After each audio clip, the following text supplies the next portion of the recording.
to run away. Ball is looking to cartwheel back to safety, but they get Golden Kite in the top lane, and somehow Raven's still alive. Oh, Raven is just so sneaky, right? He has so far been the saving grace of Vesaka, but right now, the 10-minute mark is the most important timer in HOK. Blacklist, they have their eyes on towards the Tyrant, but they make a beeline. They just steal this away. Yeah, but with a man advantage, I mean, it's 5 versus 4, you have it, and you have the board locking him in. Justy is so far away. What a great board by Genmin. Yeah, we talked about it. This Yixing pick needs to make the difference. The Boardmaster, once he locked them in, Blacklist are taking a huge risk of being taken down by the Vesaka members. Yeah, but the Tyrant, is available. Blacklist International, they're going to take their Crimson Golem. They're going to take whatever they can in the jungle. But this lead has dwindled. Now it's about 1.6. Alright, that's a great recovery, right? And if you take a look at the growth of the jungler so far, right now, Nev is trading like 1,000 gold. Val found it out. Oh, the flash away. He does get the safety, though. He should be fine. He has a lot of mobility. Champion 1 using the force field suppression as well. And Visaka doing a great job of retreating, but ensuring that they do it slowly so nobody really gets caught out. Like this, they know about the difficulty here. They can't get caught out by the board. It is available for Jimmy. He does have the use buff as well. Nev, if he makes the correct play here, he could fix members of Blacklist. Yeah, Jimmy 1, that is the hardest target to kind of go on. But now you have Raven with that damage. They take the bottom team, too. I think they'll be happy. The Cannon Blast on the Justy. Still a very tanky boy. They find Nev. Dream roll. Raven actually flashing back, but the box is going to be used. They find Chaz on the backside, but now with 3 members in this an awkward spot, Genmin flashing away. Jun Young dashes over the wall as well. He's got his Cannon Blast, but Justy wants that revenge sword. They're taking liberties, and here goes Ball looking for the play, but he went in for a suicide mission. He's going to be killed. But it's all for him. Vesaka, they're just buying time because take a look at the T3 falling towards the Shadow Overlord. Dragon's going to make it a time, but does he have enough damage? Winning strategy to push it away. Defense is here. Yeah, I mean, you got to just save it, whatever you can do, and it was looking like winions were going to happen, but now with this Tyrant opening it up, Nev getting a little bit low, he needs to be careful. Board is going to be locked in, and they found him with that box, and the shields is not going to be enough, and JB won, but the Jade Seal, but they find Nev, so they do get the kill, but Nev on his way to the afterlife, he does get the Tyrant. Yep, so that's going to be a power spike for the side of Vesaka. So Blacklist, they need to find an answer, and the answer is the Crimson Golem, put into the hands of Golden Kite probably, and right now, Genmif unable to make that save for the team, so it is tied now, 1-1 in terms of the T3s. No T3s have been taken. Yeah, but Raven also taking the Crimson Golem, so buff for buff on that one. Justy was going the top side. Visaka, on the other hand, largely quiet in the sense of Raven, who has only died a single time, but his farm, 9.5 versus 8.5 of Golden Kite. There's 1,000-fold difference going into the side of Vesaka's Raven, and he is the win condition looking for that finishing blow, right? Nev is just a cleanup crew. He needs the damage coming from Raven. Yeah, for sure. Those two are the guys. If one guy falls, you're going to have a much harder team fight. You might not even be able to go. And how do you pierce the armor of JD1, which has been a frontline loser that's been so annoying to deal with, as well as Justin. Yeah, but if you notice, looks like they have been taking quite a lot of early game damage before the actual fight itself. Now, maybe if they can catch up Lau, who has been on the tiptoeing on the backlines of Blacklist, maybe that could be the winning formula for them. Yeah, but Ball sometimes, I mean, especially when he died in that last team fight, it was really questionable at that stage because they were kind of like a little bit low. It seemed like Visaka were looking to retreat, but then he's like, let's go, let's just try to go for this one and make that heroic Mayan play. But they find him, Genmin, the board, they have Justy locked in, and then topside, they find Nev, so Blacklist International are looking to trade jungle for jungle. But now here comes Champion 1 with those shields, and it looks like Ball is going to be picked off. Dragon with that winning strategy, getting the pick. They have the taking liberty, slowing it down with that Cannon Blast. Yep, Dragon breathes fire for that one, and the prize is big. It's going to be the Shadow Overlord. This is going to assist Blacklist in the attempt to take another T2 across the map from Vesaka. But at the same time, look at Raven sneaky, this boy. I mean, you're going to take whatever you can. They know that without that numbers advantage, they really cannot contest the Overlord, so they'll take what they can, and it's a small buff. I mean, it's the smallest of things, but you'll take it. Yep, and right now, Blacklist, they have secured a significant advantage. To take the T2 at the top, only a T2 at the bottom remain for the side of Vesaka. But more importantly, Blacklist have taken the Shadow Overlord. Yeah, Shadow Overlord is going to be great for them. That push will help them out. The bottom lane is going to be here now. So they're taking some structural damage essentially for free, but Golden Kite with that Vanguard will make short work of that, and now they need to turn things around. Okay, so look, the game is so close. 14 and a half minutes in. It's just a 3,000, 2,000 goal difference between the two teams here. Blacklist, of course, in advantage. Yeah, it definitely has that advantage, but they've been finding Nev.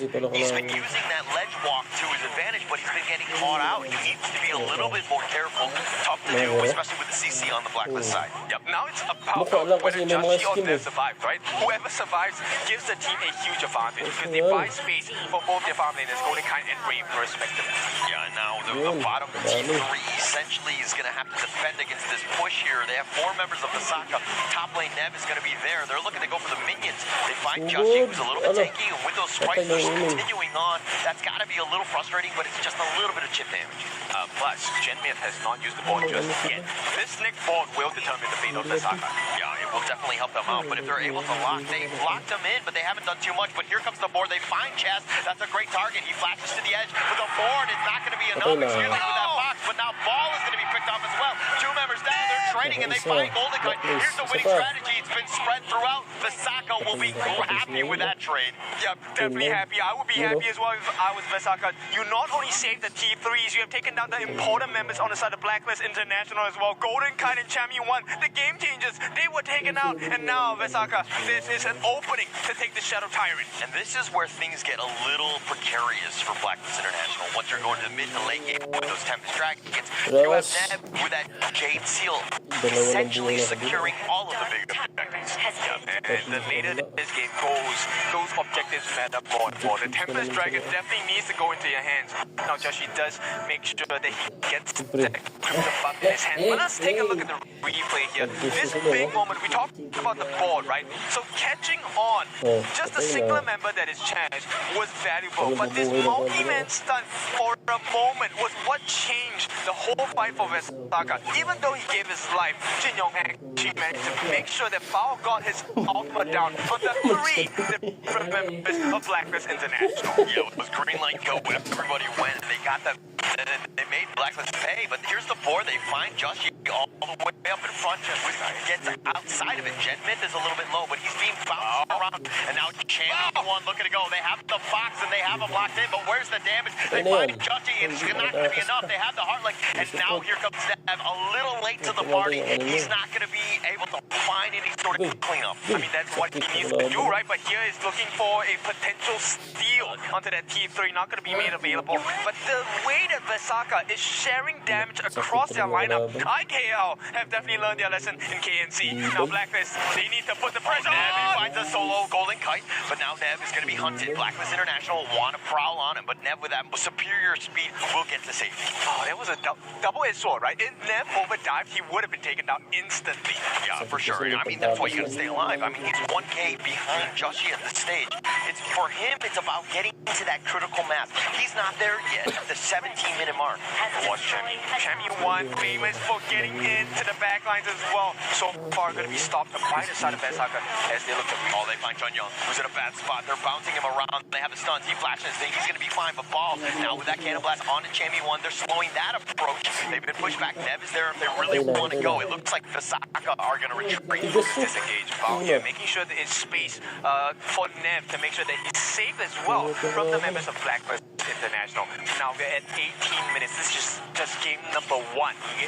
Yeah, and it looks like it's going to be a Tempest Dragon game the way things are kind of formulating at this point. But now the Dream Realm on to 2. That's going to be a nice one. And now Ball looks time to go. They find Golden Kite. They catch him out. The winning strategy spread throughout. And now Ball is going to be running. Sage's Sanctuary. Here we go with for Raven, who tries to soaring signal back to safety. But Chammy 1 slams it down. Passive or not, Genmith is going to flash. He's going to be chased. He wants to be killed in that sense because Blacklist International will take him down. They got a 4 for 2.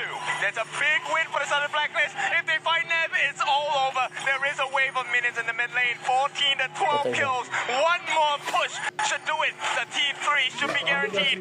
One more for the side as they break the code. T3 taken down in the mid. Yeah, it looks like they're going to want to go, but Blacklist International a little bit low. Nev, if anything, needs to deal with the minions. There's only 2 of them, so they have that potential. If he's able to go, he decides to go for the Storm Strike's on point. Sage's Sanctuary on this one, but it looks like Blacklist International will take game 1. Down to the wire. This one was big. Blacklist International, not as easy as they they wanted for sure. But Vesaka, what a challenge. What a challenge indeed. What a game. And being able to close that out. That last game fight was just enough. And that's the way Blacklist International likes to play. This game one is the epitome of why Clash Raiders are so darn clutch in a best of 5 setting here. You saw how Val was playing the entire game, finding the squishies, finding the assassinations, but in that final moment, it was Chammy won on that Byron, securing all the back coming in from Saka. It's like you hear the song like, oh, I need a hero, and then Chammy 1 always coming at the right time. Cannot unsee. But anyways, for that game itself, we were talking about it in the talent room. It will not be an easy feat coming in for South Blacks National because Osaka, they have proven themselves that they are capable of choking out Nongshim Red Force in the 5-game series. And we saw just now on the stage, Osaka, man, and that game was not an easy deal coming in from Blacklist. It was by the thinnest line that they won those two fights. Yeah. And this came down to not just the draft, but the execution as well.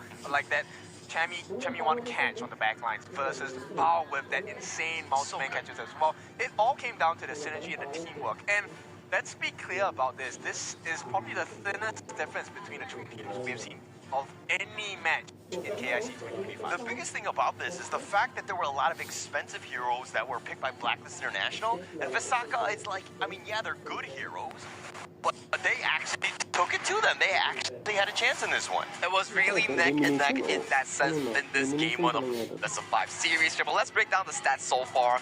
In the final few moments here, it was really down to Chammy and the consistent DPS coming in from Dragon to secure the game-winning fights here. We saw how Val was just being this nuisance in towards the backline, going in for Golden Kite, immediately making it a what, 3v5? But that final moment, Chammy won, flashing in, getting Nev, getting Raven, getting Jemit, forcing all the members of Osaka to just back off. It's exactly what they needed to do. Now, if you take a look at the way that Blacklist played that game, it was multiple members looking for the life of Raven, right? But it was not multiple members looking for the life of Golden Kite. They were actually trying to get Dragon down, trying to get Champion 1 down as well. And maybe, most importantly, Joshi, because he was a nuisance to deal with. Yes, Joshi was a nuisance. That's why you see 166,000 damage tank. But where was it from? Check out Jemif and also Raven. They are boasted in 6-figure numbers here, just tackling Justin, just manhandling Champion 1. Yeah, very smart play. I mean, they were kind of focusing out because Justy was always up in front, providing that vision, and when he wanted to dive in whenever, like a dream roam at a moment's notice. Like, back to Kin's point as well, this is one of those closer games that we haven't yet to see in KIC. From start to finish, I think the feeling coming in for the game was just fight for control, rotation, gotta be fast. And this was the exact story of this game number 1. It was the most minute of differences, and okay, thank you production, because this is the exact point I want to talk. Gen Myth, the board, that really made the difference. If he had called more members of Blacklist, the fights would have turned out way different, right? The fact that he only called Chance, or most of the time just Joshi, one member only from the side of Blacklist, you can't maximize the damage from your skill set. That's true. I mean, you had the rest of the, I mean, they had a lot of tanky guys, even like Joshi, and you had Chammy 1 on that Byron. It was tough to kind of crack into, but Dragon was like so far back. He had great positioning. He got 6 kills to his name. So this is a guy that really stepped it up. But of course, it's got to be Champion 1, the one and only in this game number 1. He sent the last few plays for the side of Blacklist International to get this soothing and relieving win for their home ground favorites. I'm happy because number 1, Blacklist, Chammy 1, he gets the MVP, but I also get to say Chammy the Jammy here because he really jammed it up for the side of Osaka. There was no blood flow coming in. I mean, that's exactly how you want to play this one out. And we'll see it in all the highlights. It's going to be a highlight reel for Chammy 1 because his ability to find those late game multi-man stuns really changes the dynamic, and they're just able to control the game from there. So the highlights will show you the fights that they were taking on the side of Blacklist, right? So him tanking damage, getting the stunts in, that's great. But the other significant thing that Chammy 1 does throughout the game is actually save the turrets. The T1s took so long to fall on the side of Blacklist in the International. And these team fights is why I keep emphasizing that Clash Leaders are so darn important here. Val just casually getting 2 kills on towards the board for Blacklist International, giving get aside of Osaka that lead that you need here. But this is the final fight. Check out Ball's position here. Immediately jumping on towards Golden Kite, assassinating him. At this point, you'll be thinking like, hey, Blacklist, it's so doomed here. But Blacklist International's Clash Manager immediately jumping towards the back line, along with Just G, utilizing the kit that they have. Just build out all the remaining members. They didn't really have any answers. Jimmy One, who's running down the back line. All those guys are like so squishy. They were running and just yelling in terror because they had no answers to kind of peel Jimmy One, who was chasing him down. What a great team fight in the end, and a good game by Blacklist International. We have a series on our hand. This is definitely something you want to be seeing between two teams trying to fight for that top 8 in towards the playoffs here. Although, yes, you lose, you don't immediately drop out of the entire KIC contention, but you gotta feel good if you are the second team in the entire tournament to make it into the playoffs. It's crazy because this is just game number 1. The fact that we almost reached a Tempest game for game number 1 between these two teams show you that the next few games are going to be super hot. But with that being said, if you're feeling hot, why not give yourself the media special? It's a smart control anytime, anywhere with energy management and AI technology features. This is called the AI Eco Master.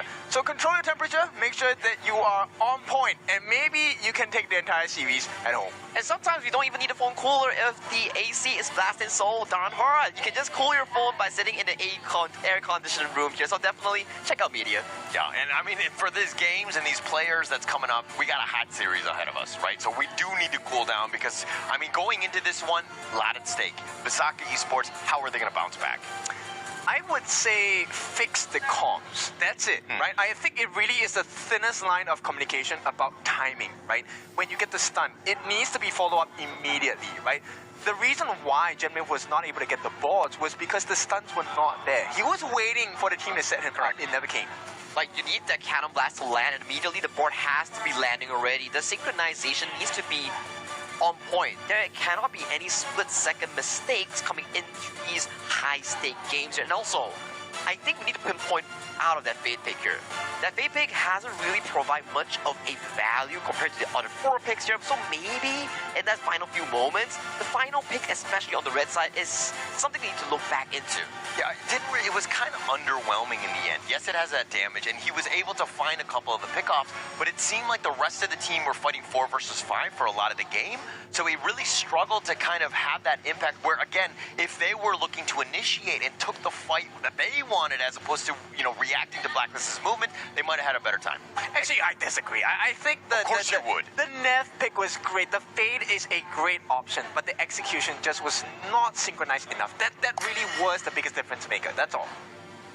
Synchronization makes a lot of sense here, especially the execution from the side of Nev could make more works here, but he is one of the key players that we are really putting a focus to if Osaka wants to be challenging Blacklist, because so far Just G on that monkey has been having a lot of these big moments in that early to mid game of phase. I mean, it's a tank, right? Most of the time, whenever we think about like Minky, we're like, okay, he's fluffy, he's cute, yes, he's able to tank a bit.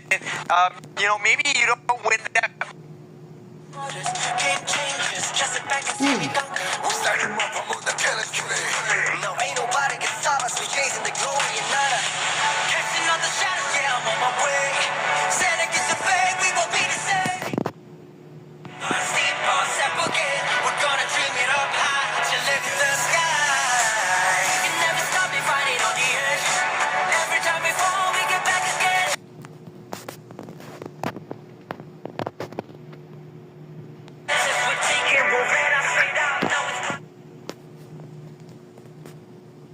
And Bo coming in for the side of Blacklist, when they get their hands on towards the Agudo, Ogren, and Pei, the signatures here coming in from Blacklist, they tend to get the game going into their mood. Yeah, we'll see how this one plays out, because and as well as the same for Blacklist will determine, okay, I was thinking, hey, maybe we get the Luna out, but hey, it is going to be taken out of the hero pool for now. So Blacklist left with that last one. Do they ban out the Dolia, or do they ban out the Young? I think there will be a Youngjin ban. It's probably either Dolia or it will be the Long, for example, here. So this gives Visaka the option here. In your pick number 1, is it the Ogren, is it the Long, or is it the Maestro-Nui? All these available picks, right? Smart. This is very similar to the Nongshim series, right? Where they're deciding to go with the series in game 2. Raven is one of the best Loong players out here. This is a guy that's definitely going to be able to play it. And we've seen time and time again, this Loong has excelled throughout the KIC. That's correct. Whereby Long and the Channel matchup, or the DRNJ matchup, has been always something to talk about. Whereby, yes, Long does falter in the lane phase against the Channel and the DRNJ, but outside of lane, if he gets it going, is what this Long pick excels so well on. But Blacklist, amping up the tenfold in the team fight here. Dharma, Maestro-Nui, locked in. Yeah, the last time I casted the Blacklist International series, I was like, oh, Chammy 1 gets the Dharma, the game is over. Until that has been proven wrong, I think that he's going to be very fine on this one. Blacklist International might just go up 2-0 because of this pick. Exactly. I mean, this is one of the signature heroes that has been put out many a times since we have first been introduced to Blacklist International. But Visaka, they're going to say no towards the burst potential. Here comes a huge tank in the form of the Ogren. Yep, the Ogren being the frontliner for the side of Raven's Long makes a lot of sense for Visaka's lineup here. And then you also have the Diadea on the hands of Junyo to pump in these heals against these big bursty lineups here. But Blacklist International, you know that they favored Agudo into the Ogren matchup. Yeah, they do that time and time again. You like this new Agudo? That's pretty good. He does well against the Ogren? Well, if you look into his build, he really favors those on-hit attack speed items, and then you will eventually build into the Daybreaker, which can help you shred down the Ogren as a secondary marksman here. So Blacklist International, going into the second stage here, they have picks like the Channel, like the DRNJ, will be targeted by the side of Visaka. Exactly what I was thinking. Okay, which is to protect Raven as much as possible, right? I think that even in the last game where he was kind of focused a bit, it didn't seem like we were able to kind of see Raven of yore. And so this is a moment where when you're going in, I mean, he's on the Loong, he's one of his top tier heroes. You gotta set him up for success.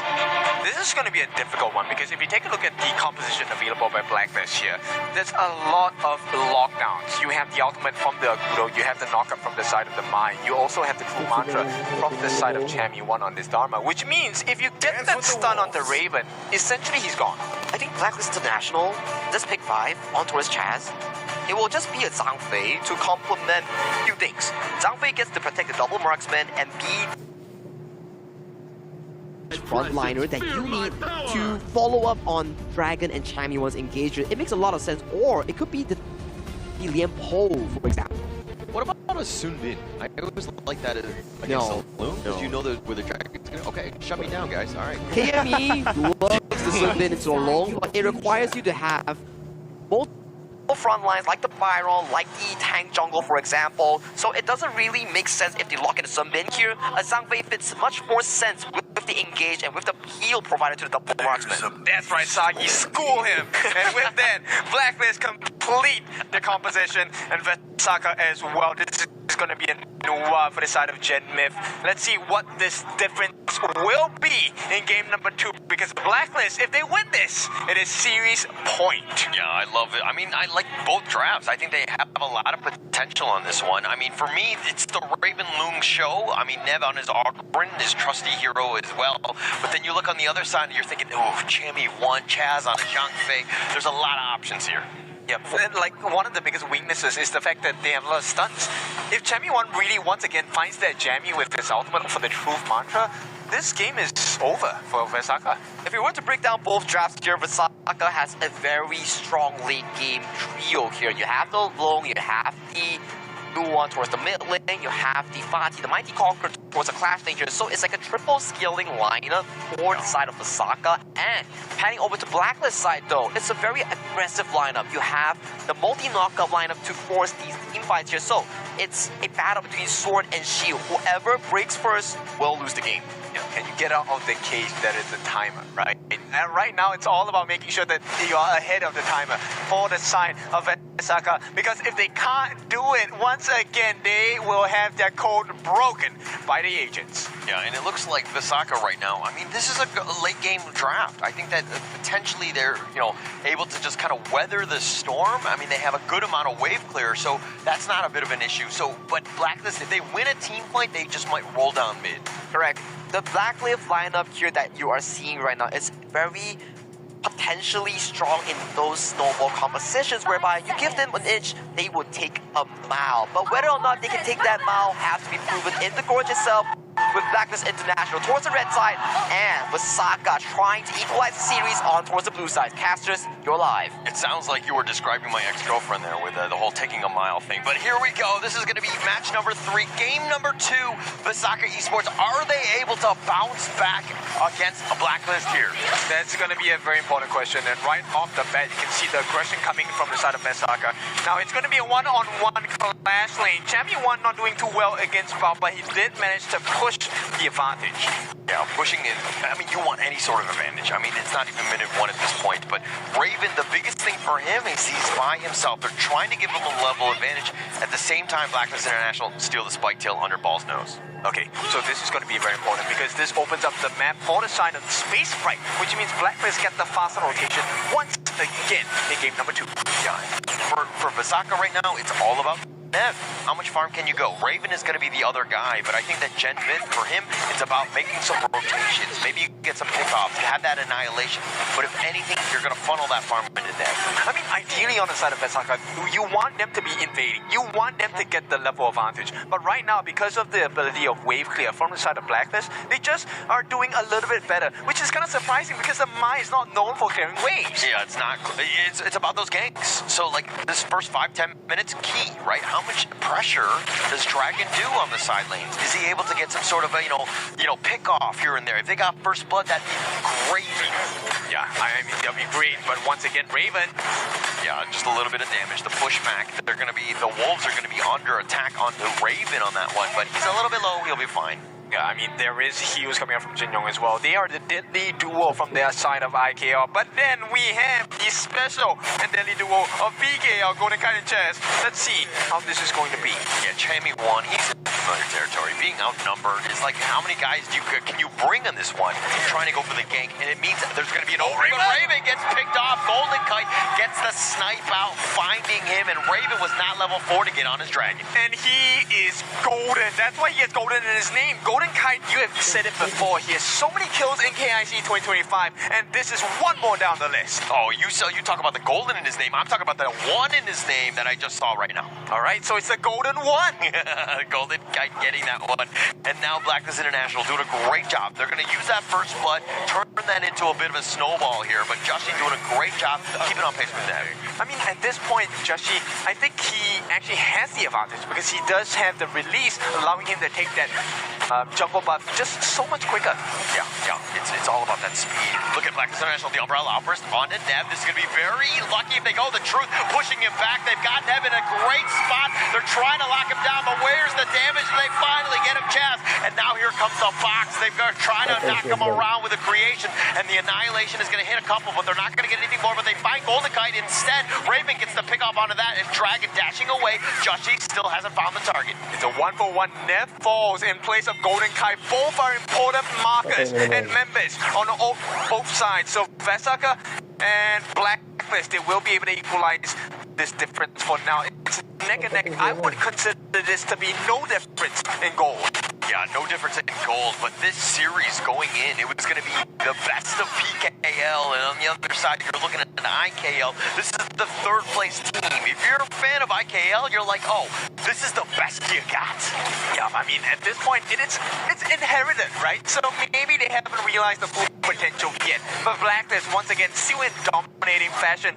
But at the moment, Vasaka, they do have a slight goalie going up against Blacklist. Yeah, it's all about that lead, and Vasaka really taking the fight to Blacklist. They've been very reactive in this sense. Very worrying considering the fact that Vasaka Esports have a great late game composition. Yeah, they need to buy lesser time, or give lesser time to the side of Vasaka. That's the game plan for the side of Blacklist. Oh, umbrella first push back. He gets the stampede on it too, setting it up with Dragon, but Jetman over the wall. Dragon is in a bad spot. He's going to be traded away. Nev is very low. It looks like he's going to limp to safety. But we don't care. On the side of Blacklist, you get the neutral objective. So you can get the life of Dragon, that's fine. But we have to make a trade, and the Tyrant is the best trade possible. You know who cares? Dragon, because he died. right? I think that, I mean, he sacrificed himself for that Tyrant, so I think that he will be happy, but those are the kinds of plays you want to be making, and Dragon doing a great job setting it up with Chaz as well. Yep, and look at the benefit.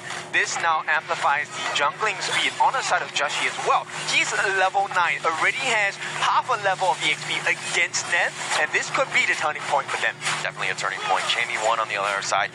He's so happy having Nev there. I mean, you spot it out. It's key, right? It's like, you know you're not really at any sort of danger. Oh, no. The truth. He says nay to Nev. He's like, thanks for coming to the top lane. Walk your way to the enemy jungle. Which is crazy because the reset's 15 seconds, but that's 15 seconds too long. Now they can't take this. Nice annihilation. The Crimson is actually going to be picked up by Joshi. Gets the smite. Yeah, look, this is the value, right? Small things do matter at this point. Champion 1 putting defense against 2 different members of Vesaka. They can't do anything. Can't do anything. I mean, but now here comes the revenge tour. They find Val who flashes, and it looks like they don't really have the catch. They have the Kachusa on, but it looks like they might have found a better target than Nev. They're going to be focusing on Furball's on there, and Chamie 1 getting the kill. He had no answers. They did not know that Nev was there. They actually wanted to use a TP and instead found a better target in the form of Nev there. Yeah, I think at the same time, if Ball would have been like, actually, maybe I sacrificed myself to protect Nev, because Nev is the guy. I mean, him and Raven need to stay alive. Yeah, you can tell, right? This is difficult mode for the side of Vesaka because the T1 on the top is going to start falling as well. Blacklist, they will manage to defend the T1 at the bottom with ease. Yeah. Now, this is difficult, but the goal is still shrinking between the two teams. All right, Vesaka right now are like, if we don't move, they can't see us. We're going to wait in the brush. Look, let's go for the ambush. They tried to go in with a bitter farewell, but they're going to be pushed away. Vesaka, on the other hand, are going to take the Azure Golem. Yeah, but they were like, hey, Champion 1 does have his ultimate. Let's not stay here. Yeah, it's a little risky at that point because you don't really know Chaz had his ult, so if you're able to get some sort of pick off, Chaz is really not the guy. Look, every Zhangfei in most games across here have found value. They go in, they got the ruin gen, they find Nev, they get the pick off. The annihilation is there, but it's not enough to get any sort of pick. They find Jun Young as well, and they're continuing on. Chaz has been this ultimate beast up in front, and they get Ball as well.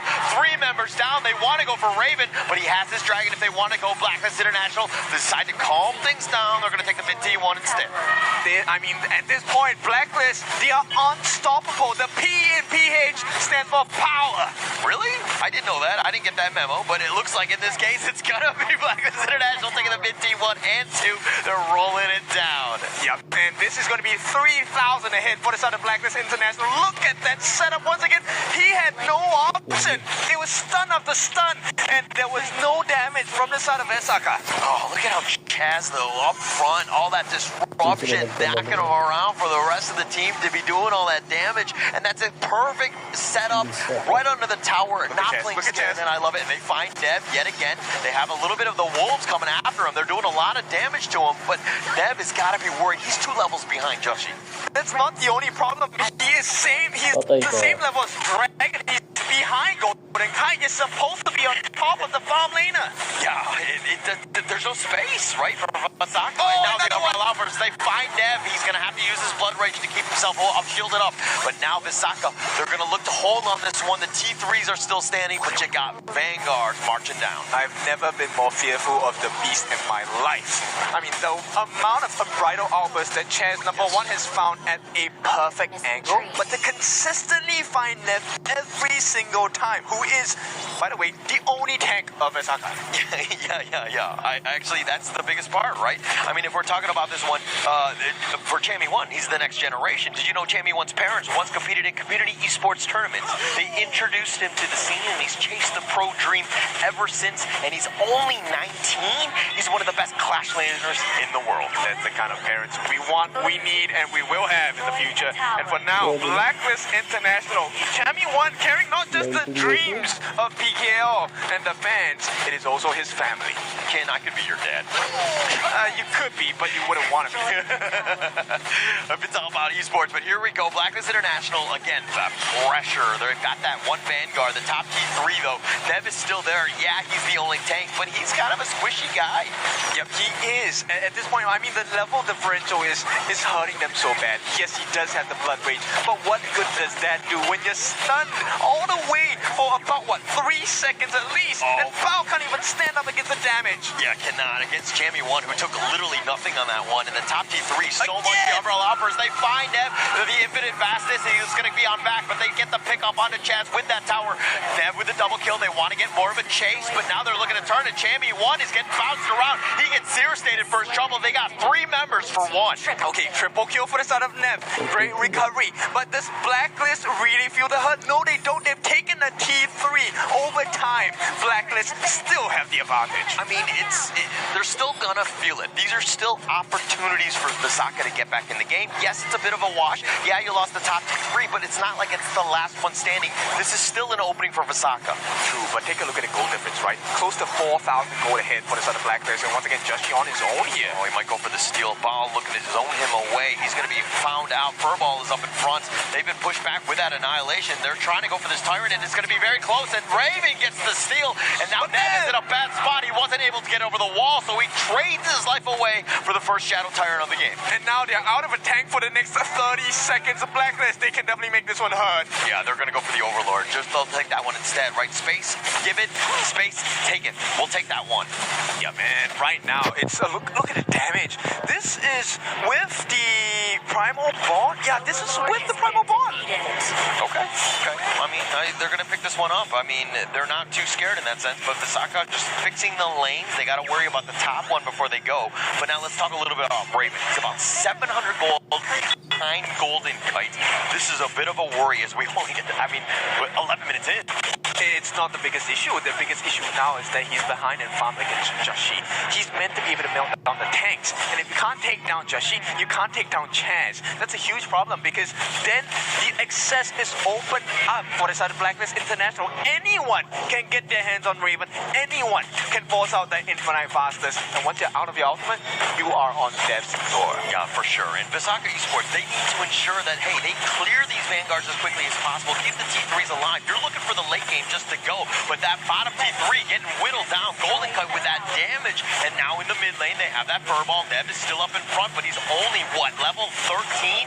He's not able to really take too much. Blacklist International, and here goes Ball. He tried to go for the heroic play, fighting 1 versus 5. Where were you going? And Blacklist International will say thank you so much, Ball, as they take the mid T3, open up this game even more. The idea was there, but the execution was not. And now Visaka, this is a completely barren-based Blacklist International on the cusp of a second win in a row here. Yeah, and with these Vanguards, the Umbrella Outburst, they find him, at least on the John Young, who flashes on back. They have the Ruined. They push it back. The Infinite Fastest, and Nev is looking to fight. They have to defend, but Raven is in a bad spot. Chaz is just so taking, and here comes Chammy 1 on cleanup duty, taking down Raven. John Young is down. Nev is running for the hills, and they're going to take the Crystal and Blacklist International with game 2. Once again, they break the code, and this one is 1 game away from the series going into the hands of Blacklist International. Blacklist International looking so clean right now. Visaka Esports, no answers at the moment. If I want to be nitpick on this series, the only time that Blacklist International actually made a mistake was that high ground push. That they did get that high ground turret, but they lost multiple members in the result, whereby the Shadow Tyrant had to go over to the hands of Visaka Esports. But aside from that, it was really darn perfectly executed by the Blacklist International squad. Very clean. I mean, what else can you say, right? Blacklist International, this is what we've seen from KNC. They've been building it up, the way that they execute with these drafts. I mean, this is another level from Blacklist International. For sure. And you know, back in the earlier parts of this year, we were questioning, hey, PKL, how fast can they grow? What teams are we looking at? And Blacklist has always been at the forefront of this conversation. But today, they're not only at the forefront of the conversation, they're at the forefront of being the first PKL team to make it into into the knockouts. I mean, that'd be huge for them, right? Because again, you're on the home ground. You want to be there. You were the #1 team from PKL. You're literally representing a nation here. But going into this one, I mean, they have to take care of business. Visaka are not out of this yet. Correct. Even in a 0-2 deficit, you can never count out a team out of the tournament contention, right? Because right now, Visaka, what do they have to lose? They still can go to the lower bracket here, but if they can bounce back in a reverse sweep fashion, man, imagine the storyline. It would be a great storyline, right? But I think at the same time, when you saw that Nongshim Red Force had pulled it out over ACT, they're waiting in the wings to see who the loser is. I think at some point, they're kind of like, hey, we want another chance at Visaka. Yeah, I think so too, right? They can save that dish that is Blacklist for another time, but they want to take down the guys that put them there in the first place in the form of Visaka. But take a look at the damage here. I mean, this game, the MVP has to be Chaz, right? Look at the amount of setup he gave to the team. It could be between Dragon as well, because Dragon did have a lot of active and vocal moments towards Gorge, but in the end, it's those two players who have had a phenomenal game to result into this smooth curve into the 7,000 goal lead at 12 minutes. That's the thing, whereby Game 1, if that was to test the waters between Visaka and Blacklist International, Game 2, the exact draft that they whipped out was really all in the favor of Blacklist International. That is their comfort draft. You know what? Give the MVP to Coach TG because he gave them all the right tools. But let's take a look at the comparisons. Nev against Joshi. This was one of the earlier conversations we had. And you can see Nev, he did get 4 kills. Okay, interesting. But it came at a cost of turrets. It came at a cost of the base. I think like back towards your point as well to the fact that, hey, you have enough damage to take down the Ogrun. Is the Agudo still good against the Ogrun? It's never always the 1v1 matchup, but if you take into consideration the multitude levels of crowd control, later with the Maestro Louis, with the Ogrun, with the Champion 1's Dharma, you really get that few crowd control damage into the one moment itself. Which, talking about crowd control, MVP goes over to Chaz on that Zhangfei. It has to be. Come on, the Zhangfeis of this tournament have been crazy. Every single Zhangfei Unbridled Outburst is a serving, it's a buffet. Here you go, here's what you ordered. And the rest of the team were there on cleanup, right? I mean, he had such a great game setting it up, really focusing on Nev, who had a very uncharacteristic bad game because he didn't really get going, he had no space, and Blacklist International doing a great job with his Agudo pick. Now, kids, caller, I need you to revisit the Zhangfei games and the replays and learn it so you can apply it in your rank game next time. What do you mean we do that all the time? Come on, man. I can't do that. I mean, it seems like easy peasy, right? I mean, show up, hit a button, how hard can it be? No, it's so hard, especially, I mean, Chaz here doing a lot of the work, had the heavy lifting, the control, and he was always up front, even after the outburst, just stun locking him. And then one of the biggest values that you see is that Chaz actually gets the heal as his common spell, right? Most of the time it's either a flash or you're going with the smite as well. And the value he gave to the team with the heals was the difference maker. And all these plays coming in from the highlights, it always started off Chaz with the Unbridled Outburst to set his team up for success. That is one of the balls coming in from Blacklist International towards the top side here, so not the biggest of the worries, but this one, look at Golden Kai's position here. Sandwiched by the Infinite Vassal, sandwiched by the creation blocks, but the fancy feet gets him out towards safety here, putting Raven into an awkward position in towards the mounts of Champion 1. Yeah, but it kind of started with ball going down. I mean, you really had to take a fight 4 versus 5. That's a losing composition. It wasn't even near the crystal where that guy kind of gets involved. Your positioning was very far out. It seemed like you were kind of making things happen. It was a panic mode for Visaka Esports in the end. It was not easy. It was not easy, especially if you're in Visaka's shoes. Everything is going so well for the side of Blacklist International. This thing goes back to the draft that we talk about. If you draft such a greedy late game, trio late game draft for the side of Visaka Esports, you need to minimize a few things. Mistakes towards the side lane, mistakes in the early skirmishes. These things cannot be happening if you want to play towards the 15-16 minute mark. I fully agree. I mean, it's easy to say, right? It's very hard to do, and I think maybe third time's the charm. I think Blacklist International are in a very, very strong position. Now, let's see what is this final draft that TG is going to bring up for the boys, and, you know, how are they going to smash this game? Yeah, I mean, the momentum is already there for Blacklist Yeah. International. Visaka, if anything, this is a time to really test yourself, right? If you're down 0-2, how do you respond to something like this? It's like, you don't want to just kind of be like, oh, I'm just going to lose this game, things are already over. You want to fight to the bitter end. Because in this tournament format itself, it's a global ban pick, double elimination of the GSL format here. So even if you lose here, you take the experience you learn from the upper bracket to the lower bracket that you may potentially end up into. But check out the pick and bans here from both sides. I would say that Visaka didn't really commit a lot of heavy picks thus far. So Game 3's draft is still very open and available for their own taking. Yeah, and I mean, going back to that draft, I made the joke that whenever Chammy gets his Dharma, they just win the game. But 2 out of 2. Like 2 out of 2 right now. I mean, like, just mark me the ultra. Like, I see everything at this point, right? Because it's clearly 100%. Yeah, that's right. I mean, at this point, also you saw the fact that there is a high potential for Blacklist in the International to take this entire series, and they feel confident they are going to be on the blue side, which means prior pick. Who do you want to pick as the blue side here on the side of Blacklist? Blue side Blacklist, you have the likes of the Ogren, the Pei, the Luna, and even the Lung, for example. All these are up and available for grabs. Even the Mayin for champion is the consideration here, but also the most important one. If you're on red side, you have to take the Dolia, man. Yeah. Actually, yeah. I mean, with the Young John potentially there, I mean, it comes really back to the bans in terms of how they want to proceed with this. But yeah, it's an option. We'll see. So Blacklist, they're going to be on the blue side, which means they get the first ban as well. What kind of bans will we go with? Do we get the Pei out of the way? Or do we get to see the Dolia and Youngjin combination get banned out as well? Are they okay? They don't want to give Raven any space.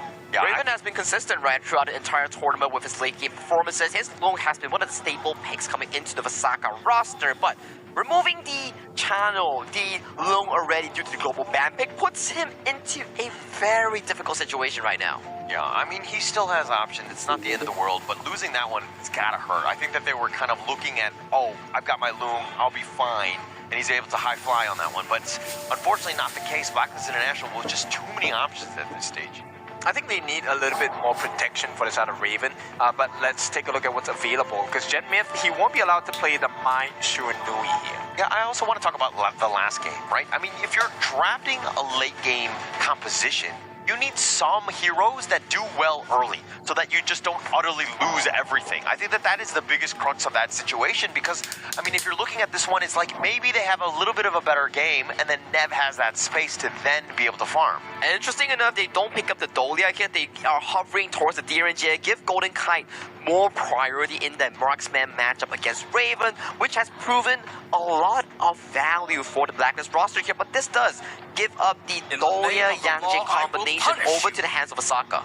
I don't think that's a bad thing for the side of Blacklist, right? Because it looks like it's going to be a split push composition here. DRNJ, one of the main strengths is the fact that he can actually go and take turrets from afar. But Visaka, you already said it before, why not just do your best, pick your best heroes and throw it out there? Luna going to be in the hands of Visaka. The thing that I'm worried about here, there is still the likes of the Liang available, but with the pick of the Guan Yu, this is a very good free measure here to really counter out that pick. Super smart. I mean, Liang just gets hard countered by Guan Yu, who just rides over him, stomping and stampeding on top of him. It's just a really great pick. Now, oh no, Blacklist. We saw this before in KNC. This is not a tank Ogre, by the way. This is a full damage Ogre coming from Jashi. Yes, this is a very scary one. Blacklist International, the Jashi special. Another one. Ogren coming in. I mean, we talked about the weakness of playing against Luna, but I think this is different. This is indeed very different here, especially when we talk about Blacklist International. When you hover Ogren into the Luna matchup, this is an interesting one whereby they don't play the traditional tank route, but they still do the early game invasions. It's smart. It's smart. I mean, you want to change things up. Ogren has a lot of options. He doesn't have to always be the tanky frontliner, but you do need somebody up front to potentially kind of deal with Guan Yu because you need the vision to keep him off. Plus the Luna jumping in, you need some sort of crowd control as well.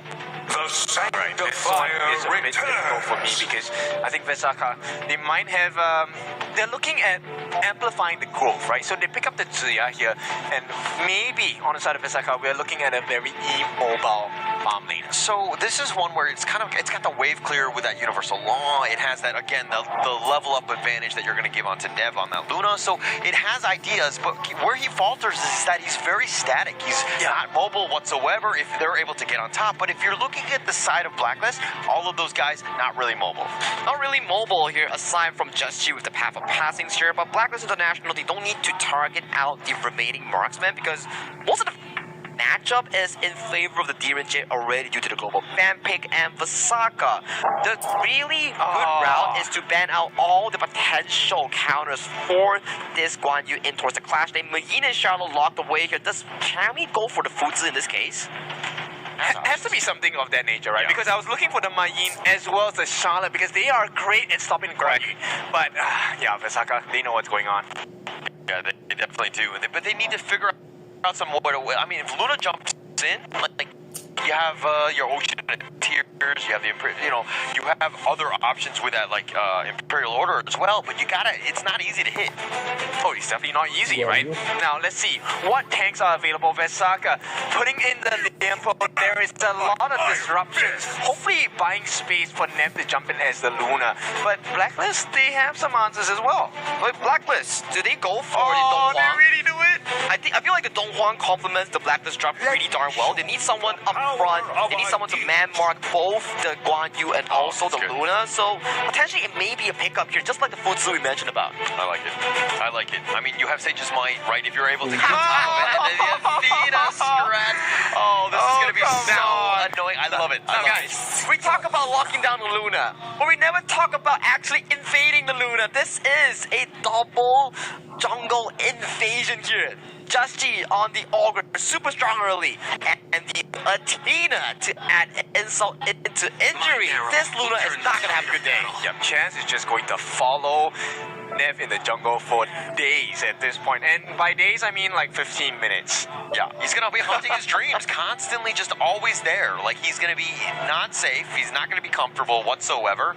So Vasaka right now, this is not looking great because this draft from TG has been chef's kiss. Chef's kiss indeed. Every single part of this draft has been successfully tackled on towards Vasaka's side. This is why experience is so important going in as a coaching staff here. But that is just drafts on paper. It's just how we portray these things. But execution is still on the players to really pull things off. Yes, if you take a look at it, the win condition is pretty clear from the side of Vasaka. It's all about the timer, the clock. If Genmith hits 15 way before intended, he's going to get that sanctification over to the side of Raven, who on the Flowborn marksman will wreak havoc on the side of Blacklist International. But if Blacklist International gets the early game, it is the end of the series. Yeah, I mean, but this Athena strat, it will just completely put a spanner in the works of the Vasaka lineup. I mean, they were looking to kind of go a little bit more stock standard. You went with your first pick, Luna. That's a huge, like, hey, we're going to go with it. We don't care. You know what I mean? But it looks like Blacklist International will be like, actually, we have the counter. It doesn't even matter. You could pick any jungle hero and it still suffers because the Athena's just going to be your partner. And the most important thing is if you lure to look towards the Vasaka drop. Where is your early game? There's no early game here. This jungle will be under fire at the first minute of the game, ladies and gentlemen. Yeah, it's going to be a bit of a struggle. They do not do well early. So, again, it's about that space. I don't know how they're going to be able to answer. If anything, they need to just, like, group up, let Nev just get all the farm. For them to answer, this is tournament lifelines on the line. If they don't want to fall to the lower bracket, if they want to be the first IKL team to qualify into that playoff, they better find a solution. This is game 3, 2-0 in the lead for Blacklist International. All right, as we go into this one, it's, of course, match point for Blacklist International. They win, they move on to the knockout. The loser will be playing Noxian Red Force, who are waiting in the wings.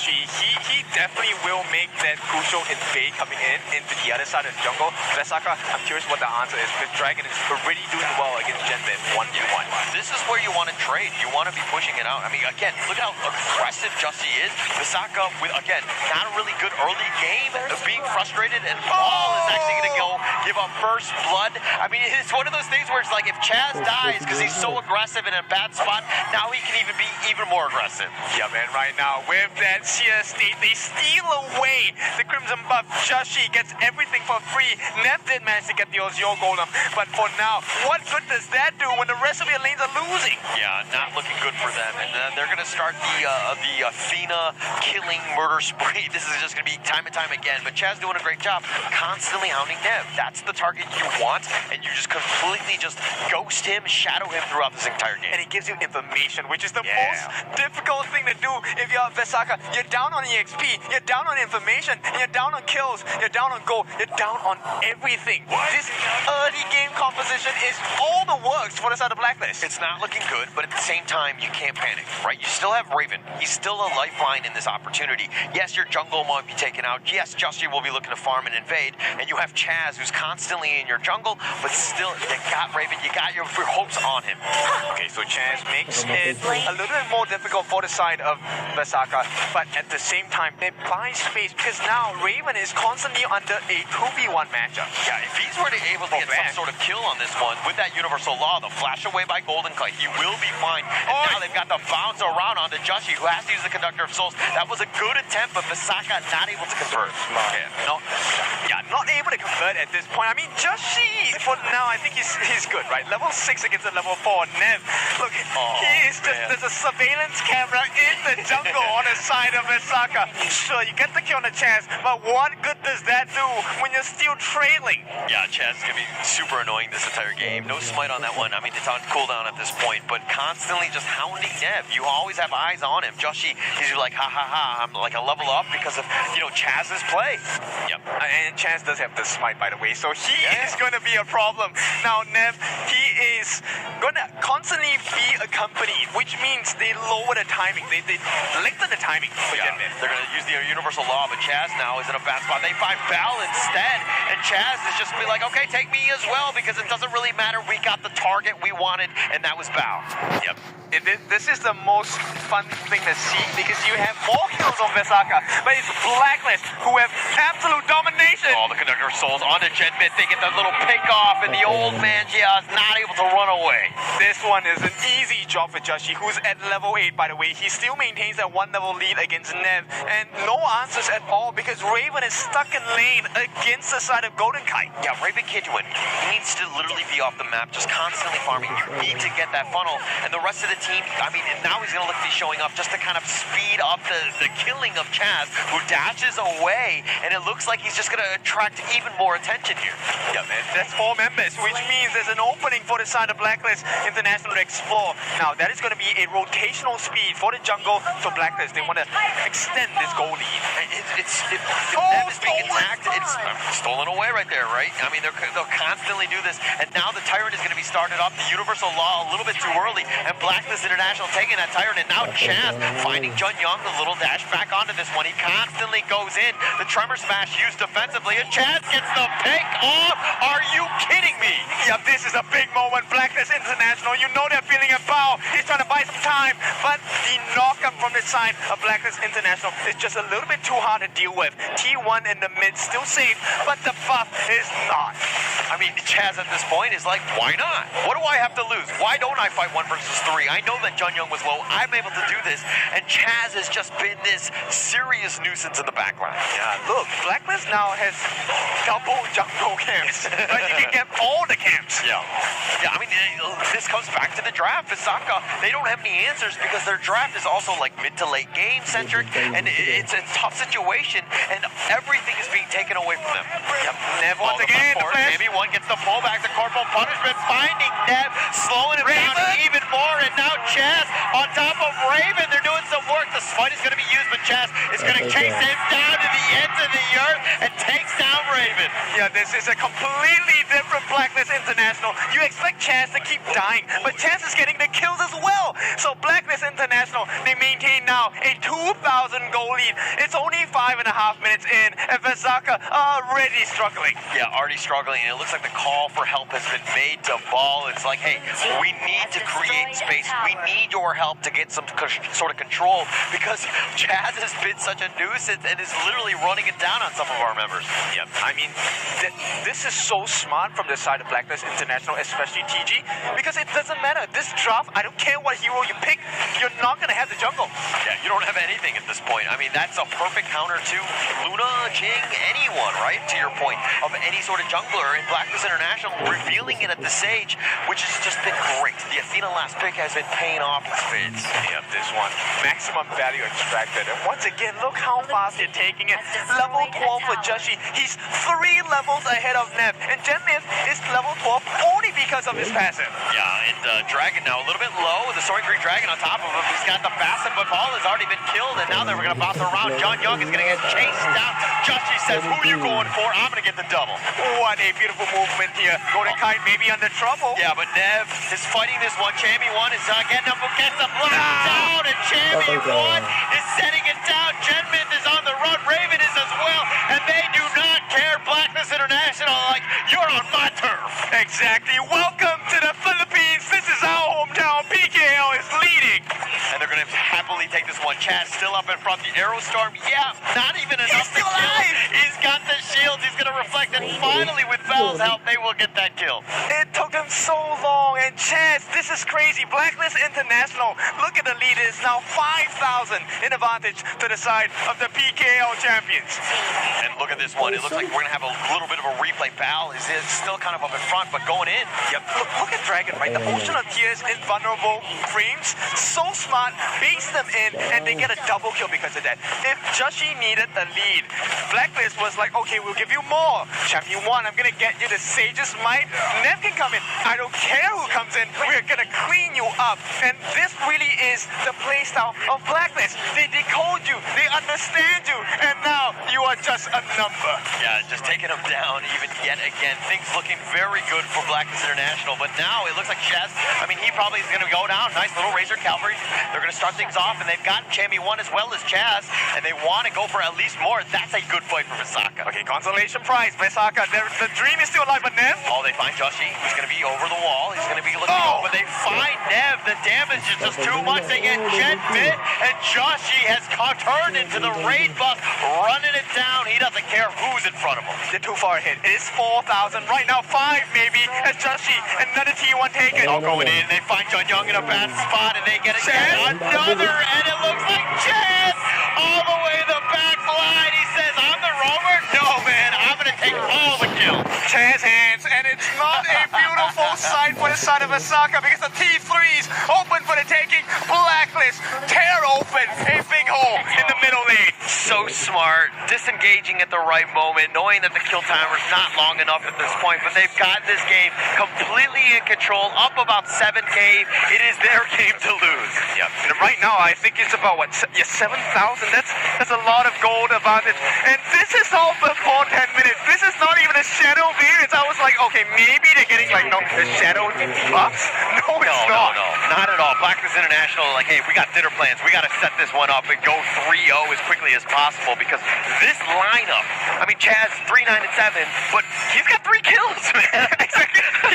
he's the carry now, because if you take a look at the supports, Dragon and Golden Kite are the support. Yeah, look at Joshi with like a double net worth lead, but now that Tremor Smash, that's going to be a decent amount, but Joshi chases it down. He says, you want to go for me? I have a 10K net worth lead, and now Chaz is looking to go for this one. He gets a little bit low. They find Raven, and with that Corvo punishment, Sage's Might, they have Nev locked down to a post, but he's going to try to dash and picked off yet again. Chammy 1 says, get over here. Yep, he pulls him to his death, and Vasaka now left with 2 members, Ball and Genmith. They can't defend this for sure.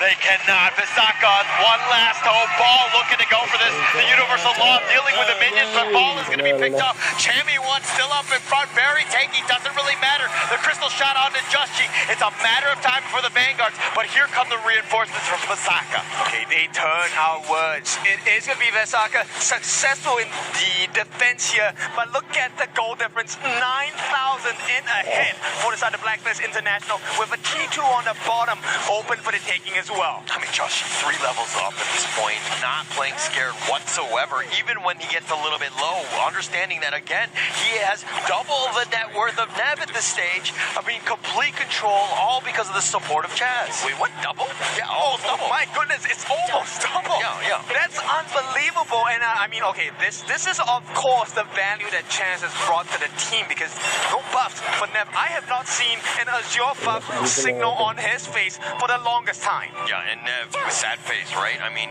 not able to find any sort of play, any sort of buff. Just like hounding, I mean, he's just sticking in his base. You really no choice. I mean, he's trying to split, but I mean, what can you do against this onslaught that is Blacklist? Yep, look, Chaz once again opening up the defense of Visaka as a T3 on the top.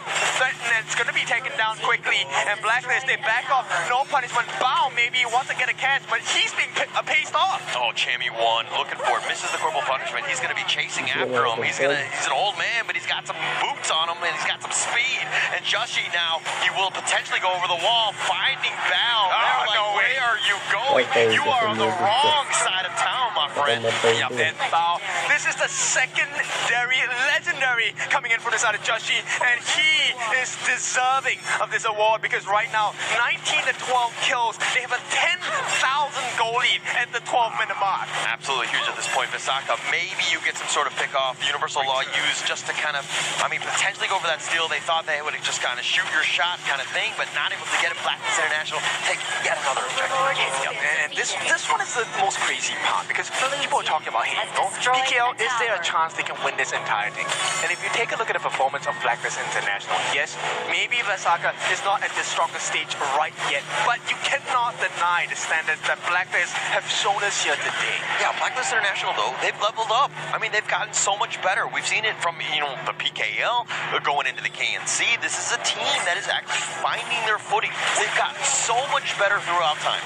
Yeah, man, right now it is an 11,000 goal lead for the side of Blacklist International, looking for the final chopper on the block, the T3 at the bottom side. Yeah, look at Golden Kite like a machine gun, taking that down as quickly as possible, and Raven, all he can do is really watch. Chaz is still up in front, just harassing on the back line as much as possible. This is a tough out for Visaka. Yeah, Bao is doing his best to try and cut the waves, but it's not really working right now because the Shadow Overlord is here. But Justy is a bit low, so there is a sigh of relief for the side of Visaka. Yeah, Raven, though, one thing to take note of, he's level 16 because of Gen Myth, so he's going to do more damage. He has those items where he's got it, but at what cost and at what time? You don't have any T3s.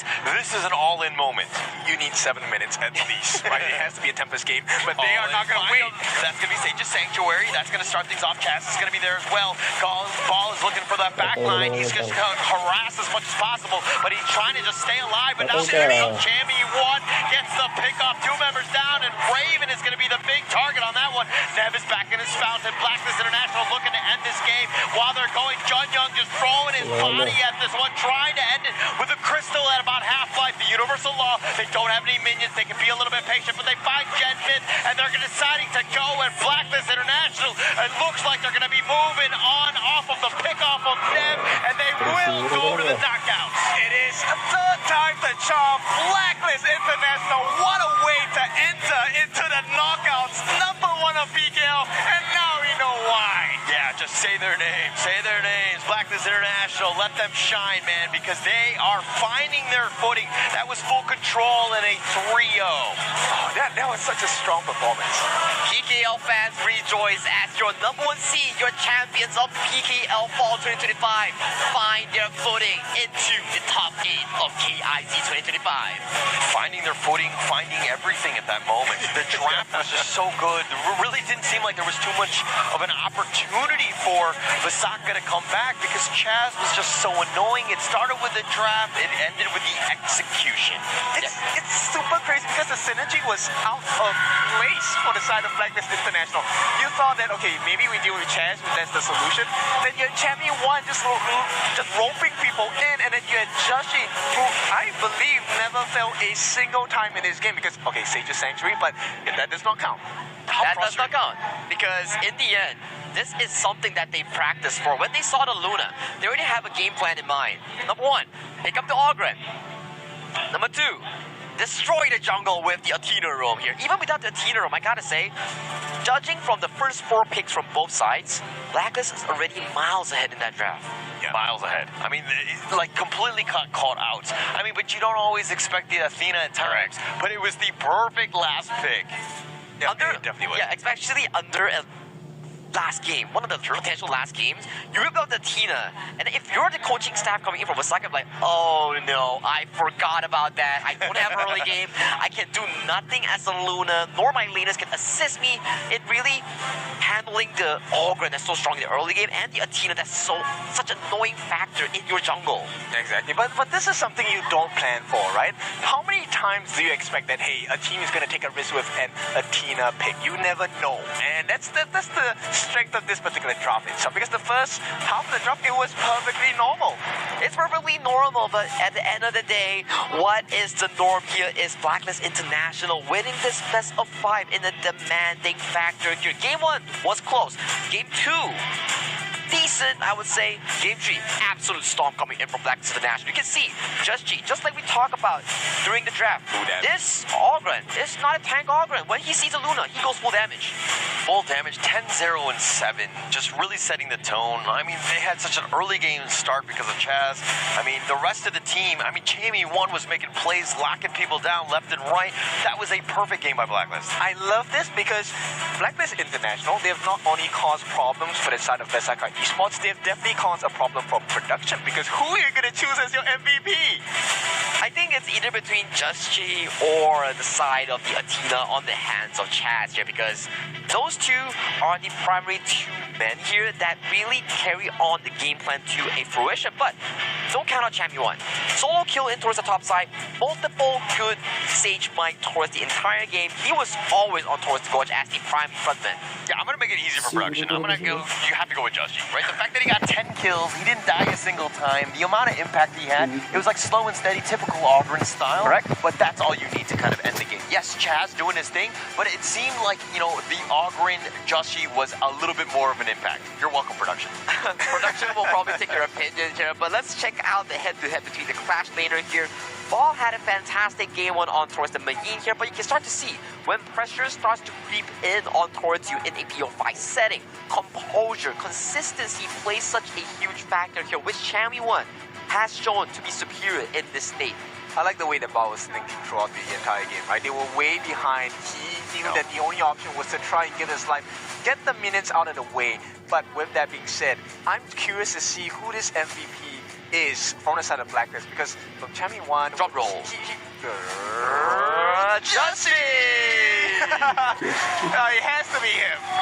You're welcome, Justy. I set it up for you. No. But that made it super... I mean, 10-0 and 7, right?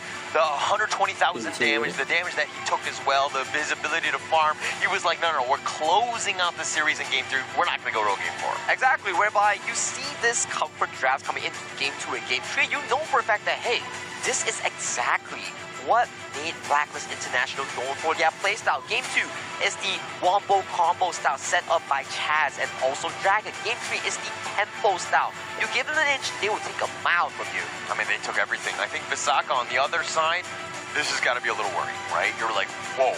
We were kind of expecting to fight. I mean, we did well against Noksha. We beat them 3-2. But was that the end of their journey?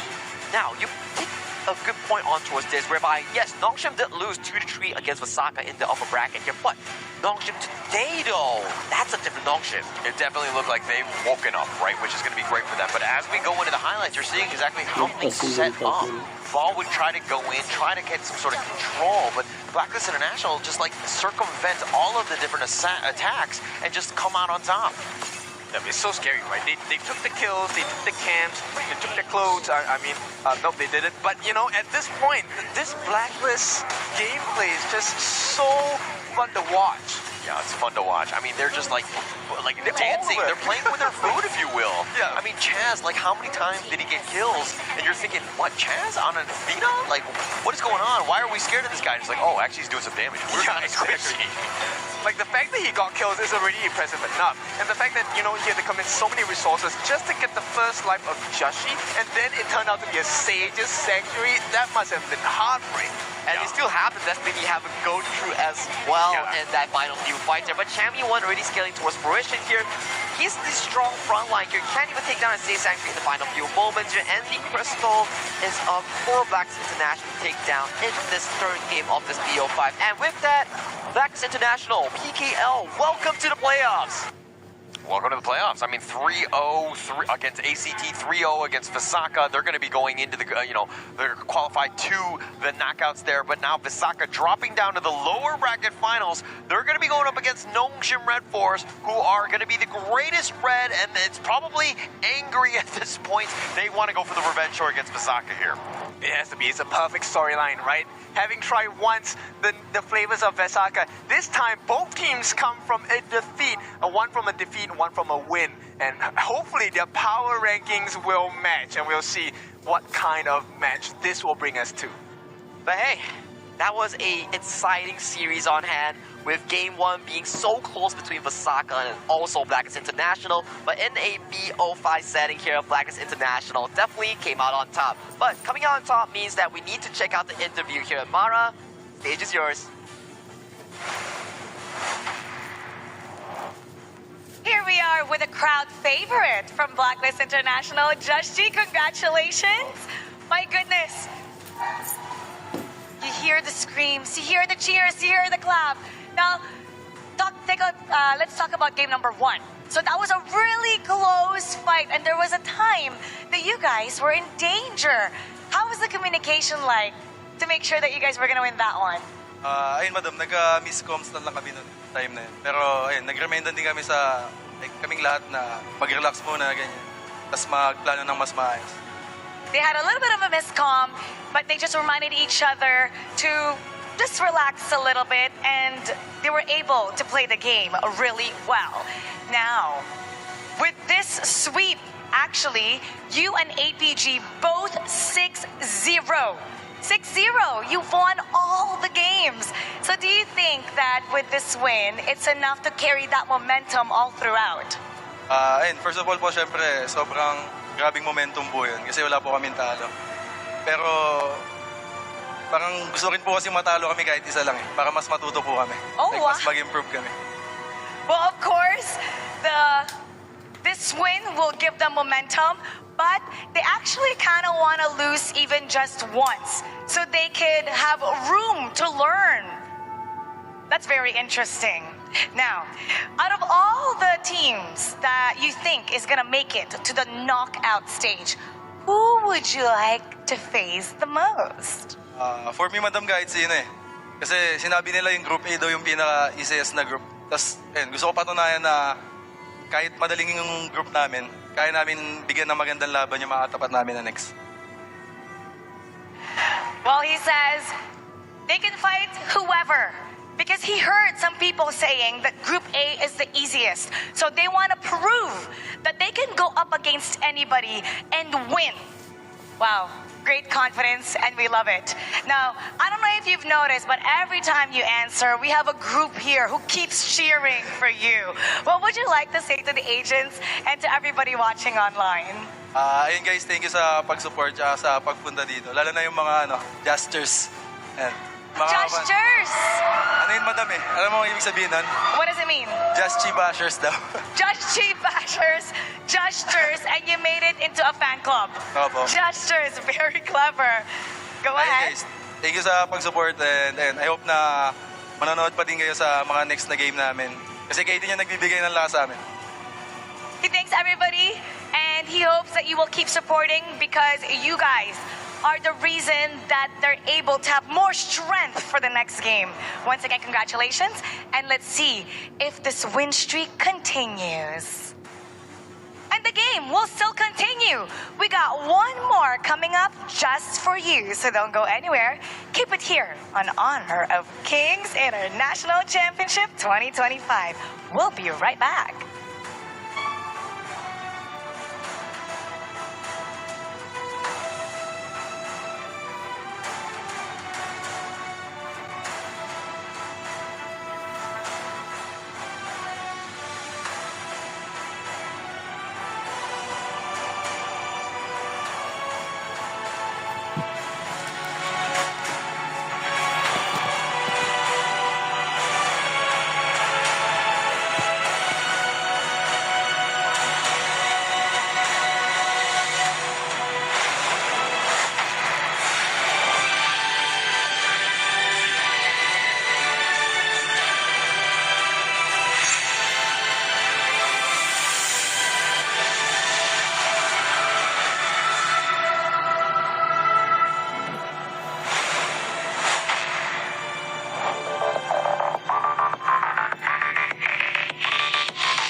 Into the basket, into the back line, but he gets stampeded on. He uses the flash. Can he get it uphill? Right the win. Keeps him alive. Can't get with a double kill. With the triple kill. OG Esports back in dominant fashion. They're not ending there. Clean. Looking to make a bit of a Hail Mary play here. Extreme speed is not going to be enough to get the takedown. Wade gets the kill.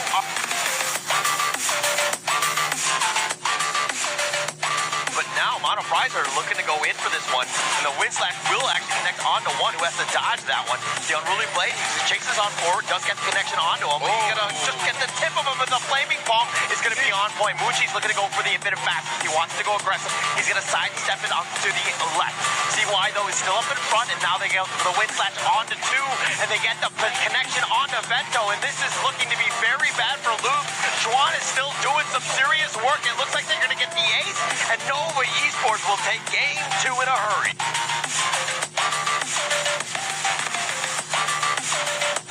All the formation, anytime the Suga. Yeah, tired about half-life now. They're looking to go for this one. Chaz with that on arrival offers. The Trevor smash is on point with 3 members getting knocked around. And now Chammy one is in a bad spot, but they got Metal Wolf and Flukio. They've got most of the damage now. Golden Kite looking to turn this around, get another pickoff. They've got 4 members of ACT, and now Zeppi running for his life, but Joshi is here with that force field suppression. He's been knocked around, and Blackness International said, bring it.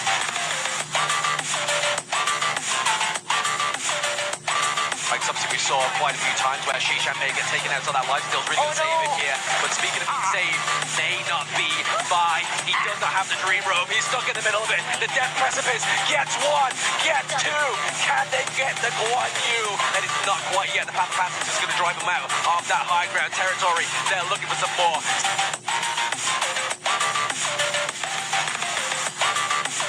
One still standing, but Chaz now getting gone on. Needs to be a bit careful. Looks like Chaz will fall. ACT making a make, but Chammy one with the drill. All 3 members down, and it looks like they've got the 4th Astral now on the run. He's going to be chased, and that's going to be an ace. And Blacklist International are going to end this one in style.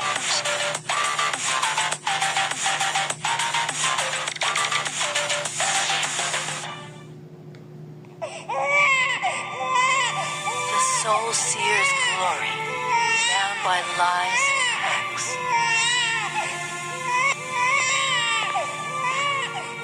She will destroy our pact with the gene of the Leaderstock, the one destined to end the pact.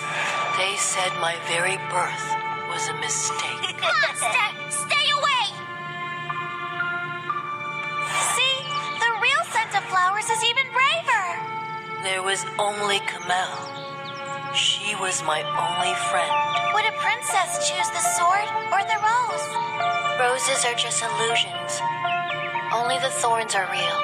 And it would be the princess's job to cut them down with her sword. This girl will end the marriage pact. Another must take her place. And so, Kamel took my place and married into elven nobility.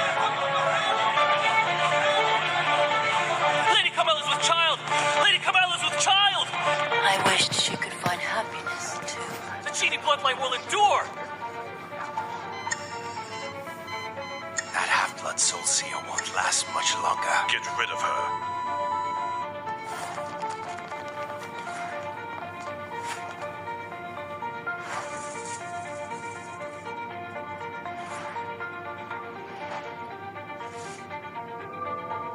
Milady, you must free.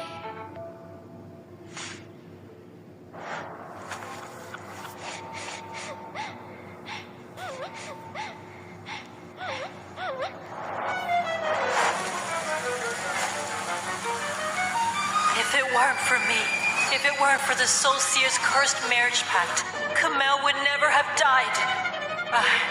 I'll change everything.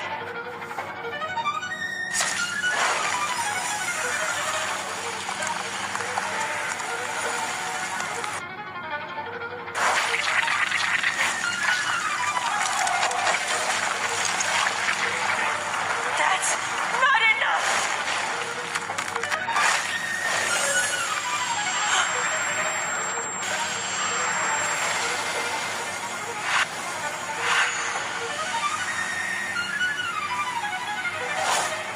Only the nucleus can rend life and death apart.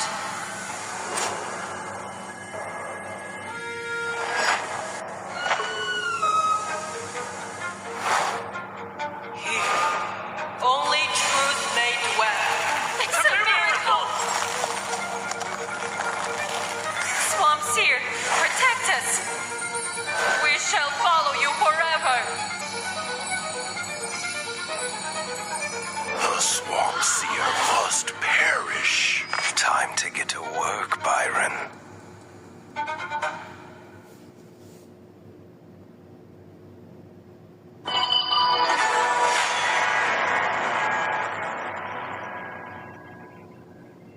Wow! Look at that!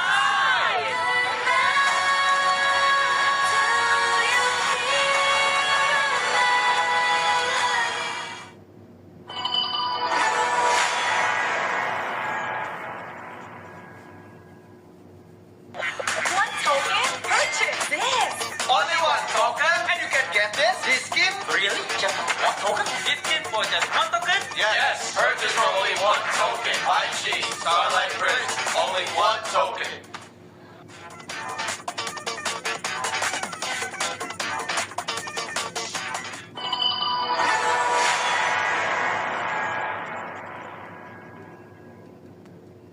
Breaking news. Mystery shop has been updated! Legend skin, epic skin, up to 60% off. Hellfire's Son Wukong. Doomsday Mecha Sunsu. Added to the mystery shop.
I got lightning running through my veins, not a trace of fear. Eyes burn, till plans all the cheese will bake in there.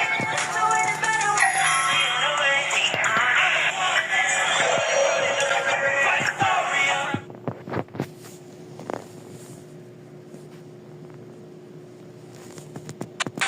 We got the keys to the whole city. Oh, so young. We got it right, you.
We got it,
it's time for game number 4. Series number 4, this one is going to be a painful one for the IKL teams because it's going to be RRQ against Kagendra. It's your favorite kind of tofu kindofu, and with me today, it's Holla and Blam. What do we think of this game number 4? I mean, I don't know what I think at the moment. I know it's going to be a travesty for rookie cast at home, but at the same time, I feel like I'm getting a flashback from KC 2024 where it's just us 3 here.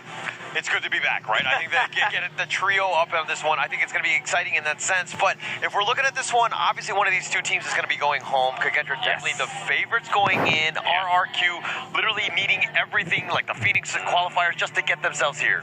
I mean, it's a difficult journey for RRQ, but it's one that has a lot of valuable lessons.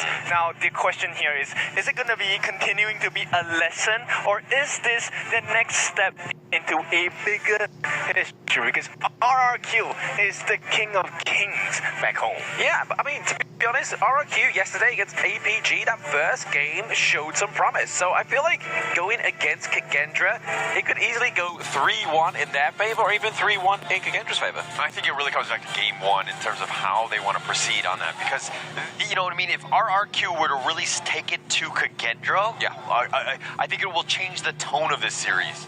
For sure. I mean, El Manuk, right? And every time I say that name, there is a theme song that jumps in, but I'm not going to sing that song here. Now, with that being said, Kagendra, game number 1 normally shows their true strength, and from there on, if you give them an advantage, they would make a tearaway, and it could be another 3-0 today. What do you guys think? I mean, the past 2 days, well, yesterday was a 4-3-0. Today so far it's been a 4-3-0. I think if this one ended the day in a 3-0 and one of the IKL representatives leaves the competition, it's quite anticlimactic. Yeah, it would be. But plot twist, I think RRQ 3-0's, no, probably not on this one. I think that, I mean, seeing exactly how they play, Kagendra definitely is that favorite, right? They just tend to have that international experience. They've been playing somewhat all right. I mean, yeah, they've dropped down here, but this is that moment where, like, if Kagendra were to lose, that would be a travesty. It would be an upset for sure. Now, RRQ, I think we have witnessed their growth since their introduction into HOK. It's been great, but Kagendra has been growing as well, and this is going to be a big change if RRQ can take this series against Kagendra. That'd be great. Exactly that, right? Kagendra right now definitely looking to be one of the teams on the stage soon, but RRQ, let's have the walk in, right?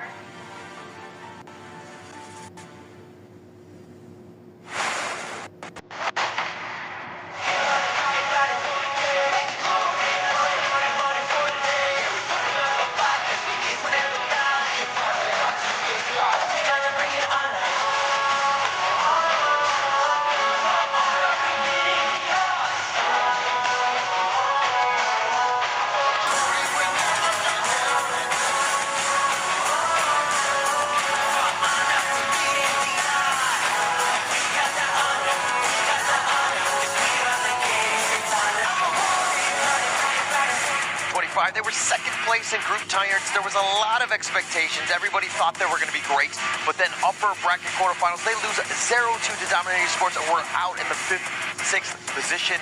Fortunately for them, they were voted right back into the Phoenix Reborn qualifier on this one. Beat WeTrend to get themselves into this one, and now with their tournament lives at stake, they're going to be going up against the second place team in IKL Kagendra, but they're going to be coming up, and that's going to be the next team up right now.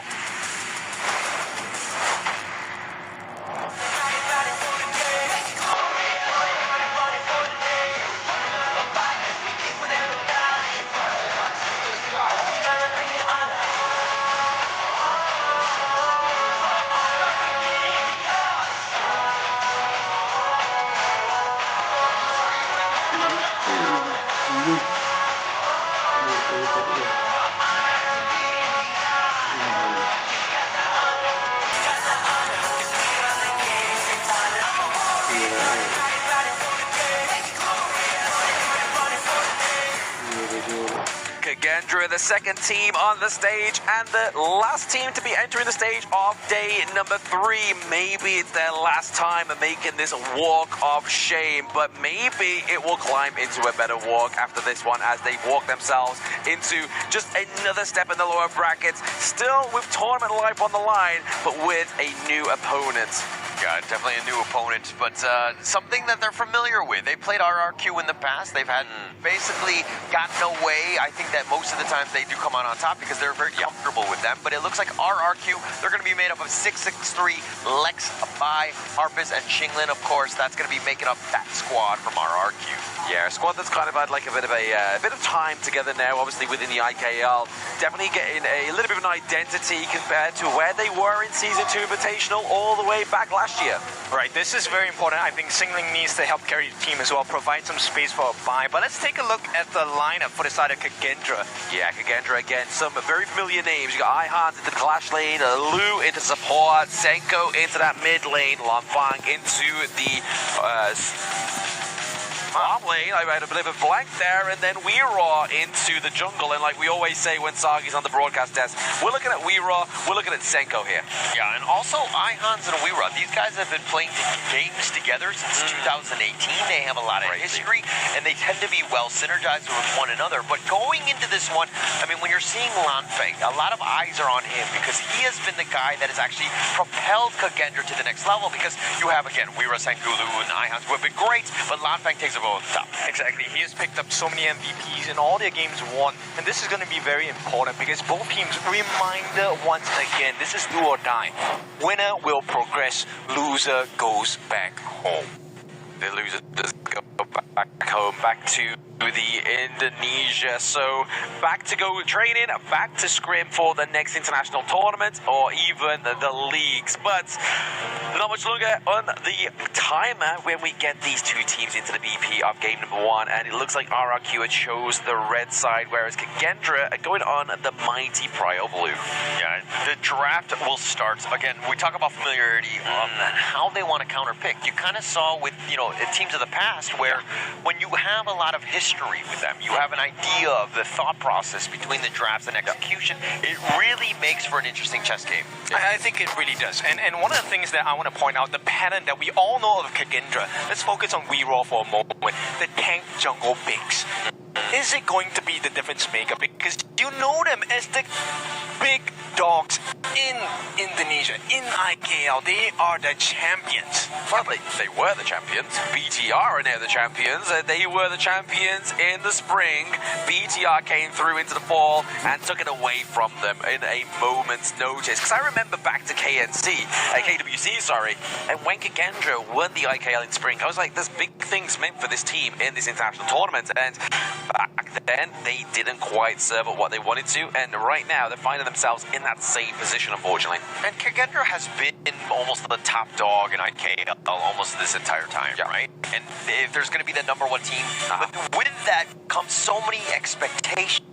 And Kagendra has really not done the greatest on the international stage, so maybe now sneaking into the second place, even behind Bigatron, less of a spotlight, maybe this team can kind of play better from the shadows, so to speak. Okay, so here is the winning condition, right? If you're on the side of RQ, just take away those big picks for Senko, take away the big picks for Lanfeng. I think that will be the first step in winning that draft phase and maybe putting yourself in a better position. Do you even think over targeting those players over Weeraw is the way? I definitely think so. Weeraw is great in the tank jungle department, but it's also reliant on the carry factor of Lanfeng, right? This guy has been consistent, he has been competent, he has been confident as well, and Kagendra have ridden off this consistency to major success. Yeah, I mean, that's one way of obviously winning this BP, right? Obviously, we are seeing the lockdown onto the Orgrin on the side of Kagendra, and then we get into the Liang ban here, so potentially maybe a carry pick here for the side of Kagendra into the jungle, maybe, but the Ali onto the side of RRQ, they don't want to let Lanfang have that one, and then this again, Dolia, she's been flirted in and out. The Prio pick here for Lanfang comes through. There we go, that's the Long, the Aoyan coming in. Dragon Boy for the hands of Lanfeng, and you know he's going to perform on this hero. RRQ though, the pay is open. Tigress open for the take. This is one of Bai's specialties. Does he get his hands on that? Oh, definitely, right? Yeah, if it's opened up. I kind of thought Kagendra were setting themselves up for the pay themselves, but it might be more of like a bit of a bait in that sense, because you know that Kagendra are going to be ready. They know that the pay is available. The pay Pei is available with the Byron here as well. Obviously, it's that deadly combo, that very great hasten in the early game here for the side of RRQ. Right now, to the side of Kagendra, do they look to go and either give WeRaw his pick to try and obviously counter this Pei? Do they go for something like the Orgrin? And do they look to round out that bot side of the map for Lu? We have to talk about this, Zhangfei. Lu Zhangfei, multi-man unbridled outburst. How many times has this guy served opponents on a silver platter for Kagendra to wipe out? I mean, throughout the KIC, the Zhangfei players throughout have been very good. Well, Lu also one of the top tier guys in terms of playing it and setting it up. Because again, once those team fights are happening, you have that control. He just really is just incredibly strong. Yeah, and with the Maya on as well, this is a team. Kagendra might beat RRQ, Black and Blue. Black and Blue. I mean, we were saying, right, obviously Senko, the core here for them in the mid lane, and then obviously we're looking at Lanfang being the core onto the Lung. So I think here we are going to be seeing WeRaw going back to basics, obviously going for a tank jungle potentially here, maybe going for the likes of the Dune maybe, obviously just to give themselves a little bit more sustainability. They need a little bit more healing coming through here as well, but it's all reserved here for Kagendra in these next few ban picks. One thing I like about how Kagendra are dealing with this is that they see the Pei Byron. Yes, it's a great early start. It's going to be tough to deal with, but most teams are like, hey, okay, we can just go late game. We're going to do all that, and they draft all these late game heroes, but they really don't have enough to fight in the early game. Now with this my pick, a great early game hero, they're going to be able to fight back and buy yourself some time to get to that late game.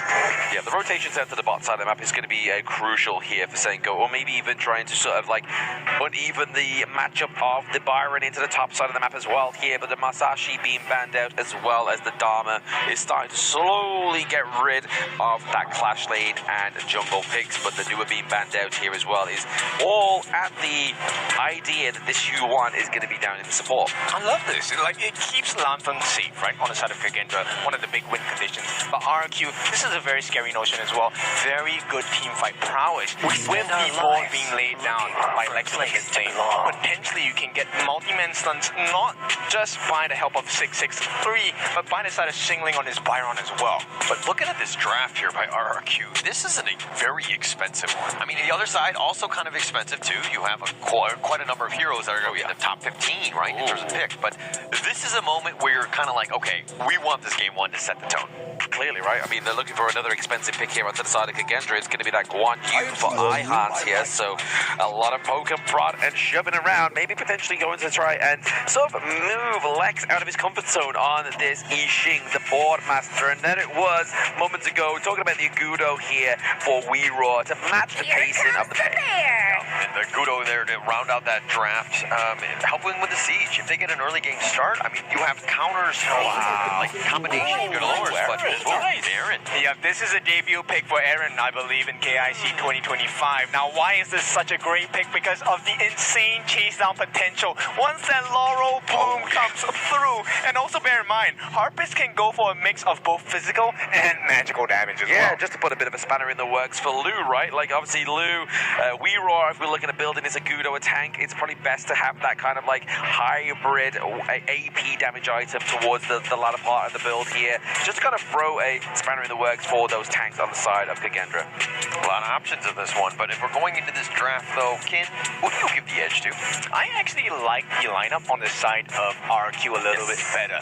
But with that pick on the Guan Yu, if they miss that catch for the first blood, I think this game is definitely in swing for the side of Kagendra. Yeah. I mean, especially it gives over to Lanfang as well, right? If you give that extra bit of gold over to the Lung, it just means that there's more of a potential of getting those more expensive items before the 4-minute mark. All right, going into this one, it's the final match of the day. I'm going to go to bold prediction here, and I'm going to say one of the IKL teams will move on. Very bold indeed. And you know what? I think you are right as well. Now, with this composition itself, Kagendra looking to balance out that early game aggression from the side of RRQ. But RRQ, they want more than just the early game. They want the entire game. I thought he was going along the lines there, Hauler of Bald Eagle or something like that, you know? That's where my mind was going, but you then just took it to a complete standstill, and I was just like, I'll leave him out. I'll let him have that one. All right, it looks like the game is underway. We're going to go into one final match of the day. Best of 5 going into this one. Loser goes home today. Are they going home for some good food, or are they going home for a little bit of a cry in the corner? Only time will tell. But right now, obviously, RRQ and Kagendra having a big, massive presence in that mid lane. Maybe just trying to suss out where the enemy jungles go in. Obviously, for the likes of WeRaw here, going for the Azure Golem on the release here means that he has that kind of magical damage item. So he also has a high crit damage. Yeah, actually, that's the hardest part. I mean, it's just GSL format tough, right? If you're able, like, you lose 2 matches and you're out, and now they're taking liberty, doing some work, and Lou is going to be picked off. RRQ, great rotation. I think Kim was wrong and we were right, you know? Well, no, you were wrong and me and Kim were right. Obviously, RRQ here getting the first blood here. Onto Lex as well. If it was going up to like 6-6-3, then yeah, I kind of be like, okay, even though it's first blood, overall, global gold is great, but giving it to Lex or Harpist is a good position. Good position, definitely, definitely. And I mean, especially when you have that pay, this is, again, just more of an early game head start. Kagendra right now, giving up first blood, not the end of the world, but you gotta be careful now when Vi starts to, like, look to invade your jungle. Yeah, exactly. I mean, Vi is already going to be having a faster jungle right here to the Akudo, but yeah, 6-6-3, solo, limps away though, he's gonna be fine. Like I say, he can heal himself. He's got the level 3 as well, so he's got another bow.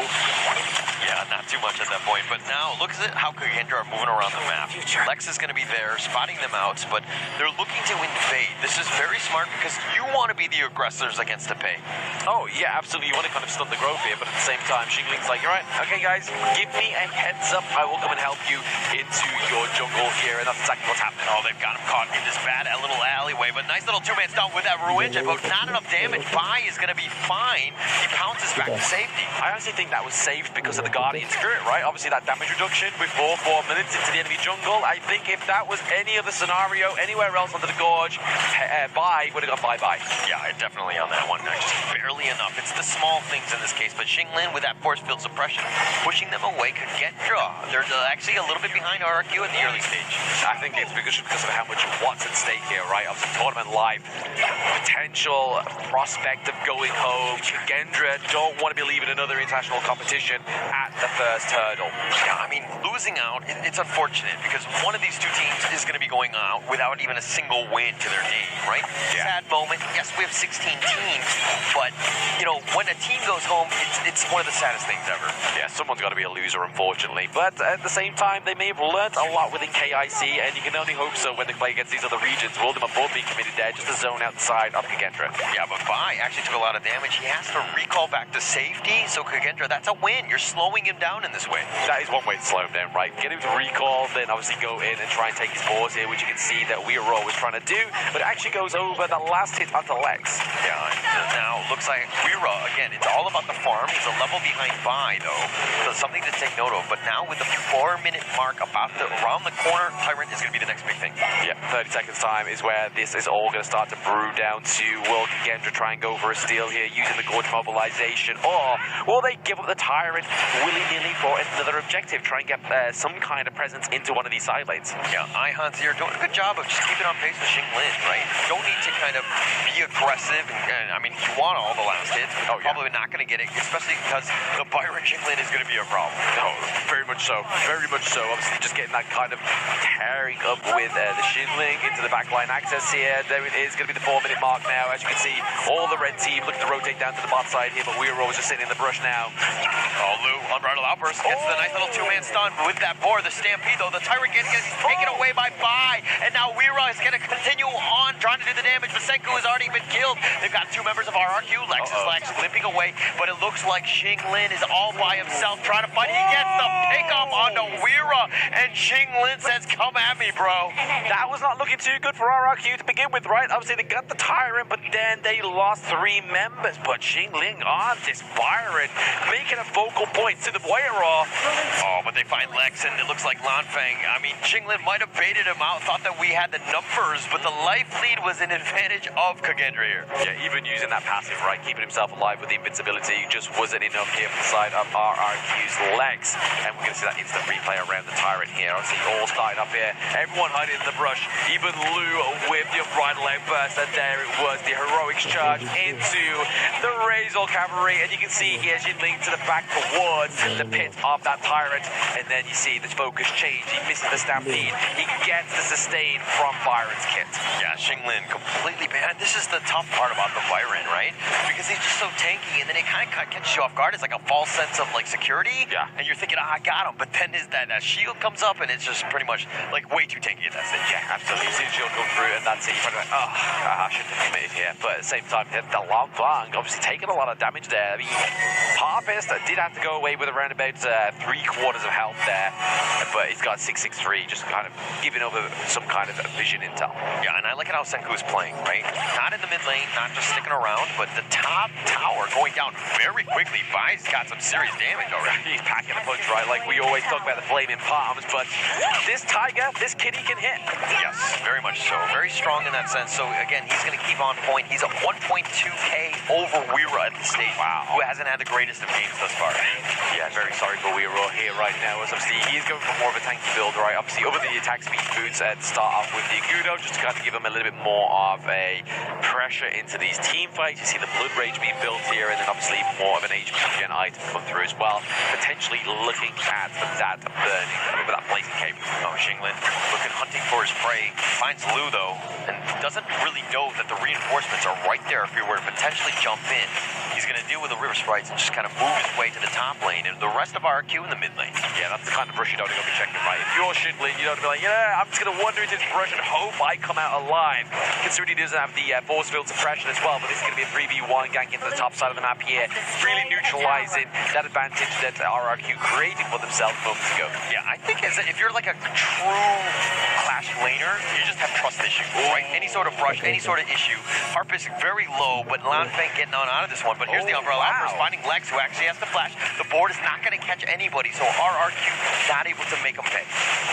Maybe not just yet. Obviously, we can see here Xinglin is really committing onto Ihans there, just driving him away with that T1 into the mid lane, because we're starting to see that both side lanes for both of these teams are starting to look very sort of hairy. Not quite much health onto that bot side of the map. Yeah, not too much at this point, but like the net worth, the kills, everything that you wanted in terms of these two teams, equal, right? And it's going to be exactly what you wanted, because again, this is an elimination game, everything on the line, so you got to ensure that they go, but they decide to go onto him, and they find Bai in a bad spot. They're going to get the pick off Lanfeng with that damage, and Senku is a little bit low, but 663 tried to go for it, does get that pick, but 663 just going to trade his life away, and it looks like it's 2 members down from RRQ. Yeah, overall, that's a big trade for Kagendra, right? Oh, they have the board. They're going to go for the Ihans with Xinglin there and that damage, but it looks like Harpist gets picked off. Lanfeng makes him pay, but Xinglin with that force field suppression might have baited out his own teammate. Like I said, it's a good trade here for Kagendra, right? You trade 1 member for a T1 in the mid, 3 members onto the enemy team. You are laughing as you are now creating a gold lead that's now becoming sizable. Yeah, it's definitely becoming sizable here. And Bai, this is the problem. I mean, RRQ, he wanted to have gotten going, but he's on the back foot right now. Kagendra doing a great job of being aggressive. Very good job here, and a very good job of just kind of like getting array these neutral objectives as well, right? Obviously, they missed the first one. Bai was able to steal that one away, but now they're kind of being able to reformulate with this space that's been given with that 3v1 takedown. Yeah, look at Lanfeng with a 2k advantage over Harpist at this point. I mean, Harpist hasn't had the greatest of times, died twice already, but now Lu up in front, meeting up with Xinglin yet again. Lanfeng needs to be put in check, right? He needs to be put back in his box, but when he has that infinite Bastas, good luck putting him in the box, because he will just take to the sky and also take your T2s. Yeah, the bottom T2 being taken down. RRQ looking on the defensive again, and Kagendra doing a great job. I love the way that they're playing this macro game. They are. I mean, at first it looked a little bit messy, right? Like they were kind of taking little skirmishes that weren't kind of formulating into anything. As you can see that RRQ do have 5 kills onto the board, but right now, RRQ, this is their game to lose. Oh, Senku waiting in the wings. Fine 663 decides to go for the Ruenja, but the Unending Sorrow, he's going to heal up. He's going to be fine, but again, you're threatening at this point. It's great as a mine. Yeah, oh yeah, the Hue 1 into a Mai is just an easy matchup, right? You've got that long range stun, catches her out, and then even if you do take a lot of damage, it's just kind of like, hey, Unending Sorrow, completely mitigate that. Yeah, completely mitigating him. But Kagendra taking over the enemy jungle at this point, and they're planting a flag in that one, saying that this is ours. And now Xinglin, still up in front, might decide to go. Right now, 10-minute mark here onto the gorge for the first time between RRQ and Kagendra. They already got the Tyrant, a moment to go here for Kagendra. Are they going to go for this Shadow Tyrant now? Yeah, they're going to go for the Azor and just secure that blue buff before they really decide what they want to do. But the top team, too, is taking damage even from the wave, so it's clashing in that one. That's going to be a little unfortunate for RRQ. Minion waves clashing, objectives clashing, priorities clashing here from the side of RRQ, right? Obviously, as you said, they were taking a lot of damage just from the minions alone, so it's really giving Kagendra that time to breathe. Oh, they heroic charge right on back. Bai trying to pounce. He's under the tower, and the tower's not doing enough and keeping him alive, and Bai's going to be killed on this one. Kagendra making the play, catching the Tiger.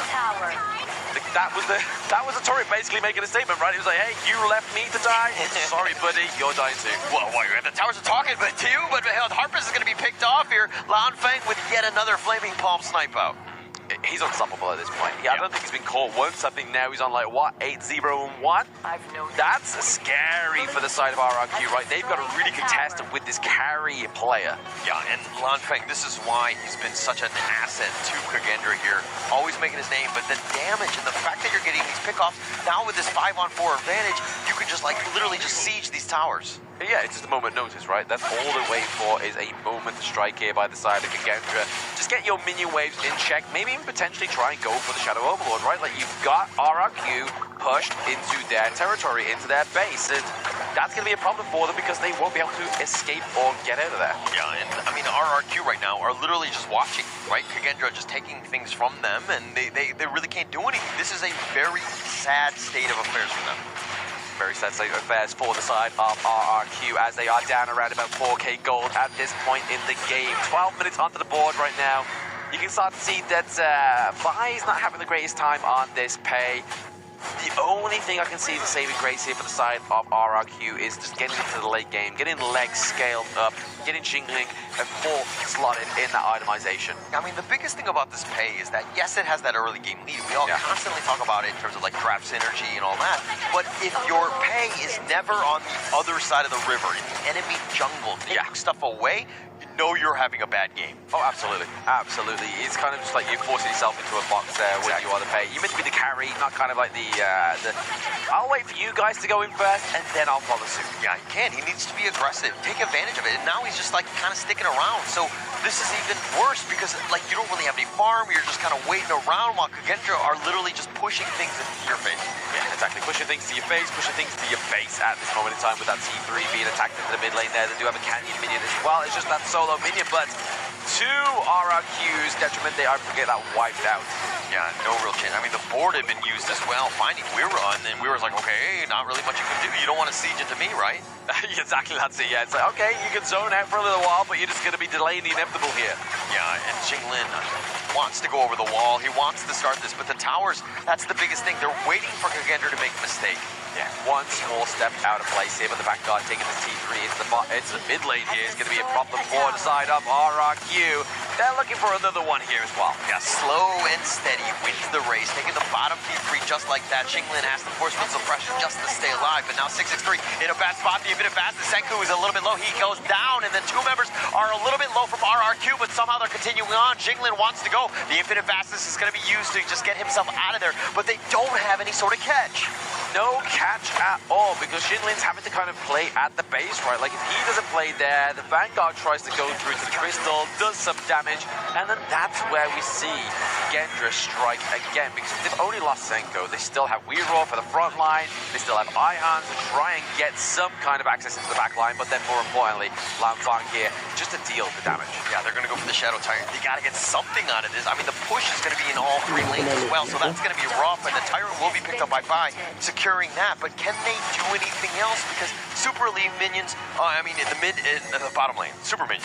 Super minions in the bottom lane, Super minions in the mid. It's going to be a little bit of a hard task here for the side. The umbrella for just the end of the Flaming Palm, just enough. Lou making plays with that Zhang Fei. Yeah, Bai on the run. He tried to get away, he got stunned, and then that's it. It was just the unbridled outburst, but it's just another great showing of the Zhang Fei for today. Like, we've had some okay ones for KIC right now, but today has been full of all kinds of drunk-play plays. It's been great, and now RRQ without buy for 20 more seconds. They need to figure out some way to hold. The board is locking them into 2, but that's really not what you want. Yeah, they might want to go for Lanfeng, but they don't really have any damage to follow up. 663 is a little bit low, as well as Zhang Lin, and now Harpist has to go back into the fountain just to heal up. It looks like Kagendra slow sieging. They're going to take the top T3 instead and just kind of play this patient long game. Yeah, they paid a good defense here at the Crystal, but how good is that going to be when you have no high ground turrets left? It's going to be a hard task for them to keep kind of pushing away these minions, especially those super minions that have now spawned on all 3 lanes. And now that we're starting to see the Overlord coming back onto the board in around about 18 seconds, Kagendra have got their eyes locked on this. Yeah, the art and the artist here. During his free time, Lex loves to draw and edit graphics. Let's see if he can paint a picture where Elemental loses the ability to fly this time. Yeah, maybe just draw a stickman with wings. I think he's a better artist than that. So I'm going to give him the benefit of the doubt. I think the stickman is more my style of art.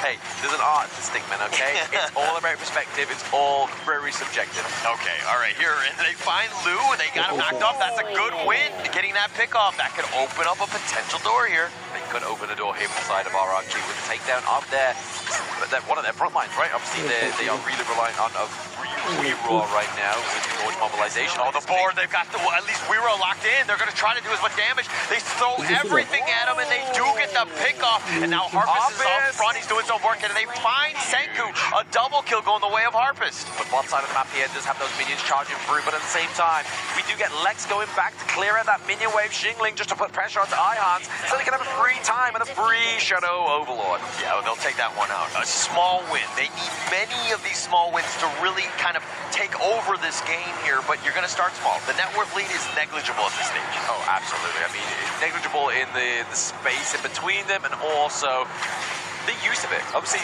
a lot of teams are going to be sort of going towards their full slotted itemization right now, around about that 50k gold plus.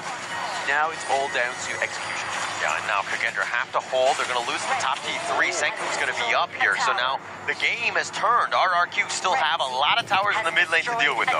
You have to give it to RRQ, though, right? Like, they have not given up this entire game, and now look at them. They're bringing it back. Yeah, this is that moment. This is that resilience. Things were like, yeah, they weren't great. But RRQ were like, actually, we're going to continue to fight. We have that resilience to be in. Yeah. I mean, with this draft, you have to have the resilience, right? Especially with Lex getting to the late game. Even Harpist as well with that Splendor. Yeah, and now, Ford, they actually find Lou, though. He does have his ult if he wants to go. Ihans is on the prowl, gets the nice Razor Cavalry. The Unending Sorrow from 663, who now is going to be knocked back with that Umbrella Uppers. They find Xingling, and now RRQ on the run. And it looks like that's a single kill, but Kagendra holds. RRQ knowing when to back off here, but at the same time, we're seeing Liu just chase them down, maybe just try and get a bit of a jump onto one of the enemy teams here, then feed it into Lanfeng. That's normally the situation we've been seeing for Kagendra. Yeah, Shadow Tyrant now going to be started by Kagendra. Oh my gosh, he's actually going to be stopped here, but Lou, who is just doing his due diligence of checking every single brush, but now 663 is on the run, they have the board, and Lou gets the Tyrant here, but they get the pickup on the Senku, and the Ihans is a little bit low, needs to be a bit careful in terms of how they want to proceed. Bai is dealing with the Furball here. Infinite fastness from Lanfeng. He should be on out, but Lex is on the prowl. He flashes on board, tries to go for the taking liberties, doesn't actually get the catch. Doesn't get the catch at all on the side of RRQ. We've seen a retreat of Kagendra. They're looking to retreat into the bottom side of the map and the mid to mid lane here.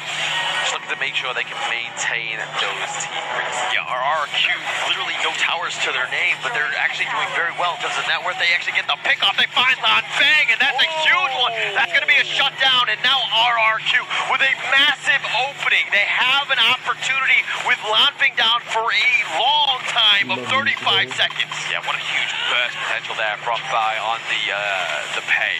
Yeah, and now they're going to try to take this mid T3. They're looking to turn this around. Xingling is taking up most of this tower, and now they equalize. No T3s for either side. Super elite minions, and now Lanfeng down for another 15 more seconds. RRQ still sticking around. They have that board. The Umbrella Uppers on the 3 is going to be nice on this one, but they don't really have the follow-up. Xingling is is still up in front, trying to deal with Lou on this one, but now they find Weera, they get the pick off, and the Sage of Sanctuary on Ayahan, and RRQ somehow taking him down. Xinglin finding it in, but now here comes Lanfeng. RRQ with no minions, it seems like they're going to be in a bit of a panic. How do they want to proceed? They want to try and get these minions into the crystal, right? Oh, they're going in. Senku, he actually tried to go for the minions, but he gets picked. Sage of Sanctuary for Xinglin, they're looking to trade. Sage of Sanctuary now used again, but they're going to take the crystal, and RRQ will take game 1. Wow. RRQ suffering very hard at the beginning part of the game, and then they had one opportunity and they took it. Like we were saying in the game, they didn't break their mental and they got the rewards.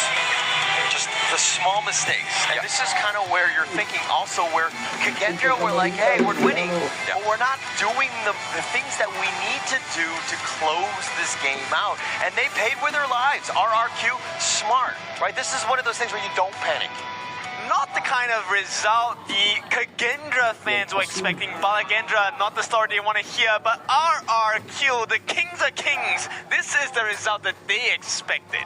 And I suppose all the fans that voted for them within the Phoenix Reborn qualifier are very excited about this as well, right? Like, they had a lot of votes, a lot of support, and they're doing them proud with that game number 1. I mean, they've still got at least 3 games if they want to go back-to-back, if not 4 games if they want to go tit-for-tat. Statement game, right, by RRQ. They're like, no. You think that we're the underdogs. You think that Kagendra are going to roll over us. But they're like, no. We've learned so many lessons across the time. We haven't played in IKL in quite some time. And during that time, we've leveled up. For sure. The Aaron pick, I feel, was one of the biggest differences in this particular game itself, right? The magic build. It's a risk because you are also extremely squishy. We've seen him being bursted down by Lanfeng quite a few times in this game.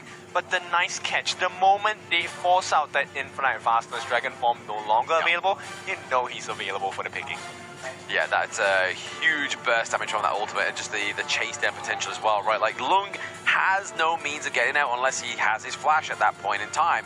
But you have to give it over to RRQ as well, right? They were looking at dismantling the team in the right chronological order, especially with taking out Lu, taking out not Lanfeng, but Weera as well. So as soon as that front line was gone, it was basically free pickings. Yeah, and Lanfeng, it seemed like he was having a great game. I would say 70% of the time he was on fire, and then all of a sudden he got caught out a couple too many times. Yeah, and then that was pretty much it, because once you lose Lanfeng, it's like you really can't fight with that composition. That's right. The odds were stacked against them, by the way.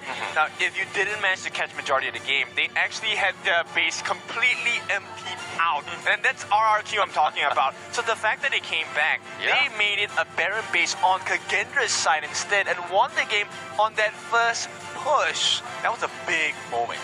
Very well played here by RRQ. We are going to take a little look into the post-game analytics very, very soon, but I can imagine that it's going to be a little bit of a shocking one here for us, because obviously it looked like it was going into the favor of Kagendra. They were able to build and amass such a gold lead before. RRQ took it all away. Yeah, took it all the way. I mean, the gold grab will definitely swing quite a bit, because I think it's going to be a bit in favor of Kagendra, as you were saying, because they were in control. Like, that was a game they should not have lost.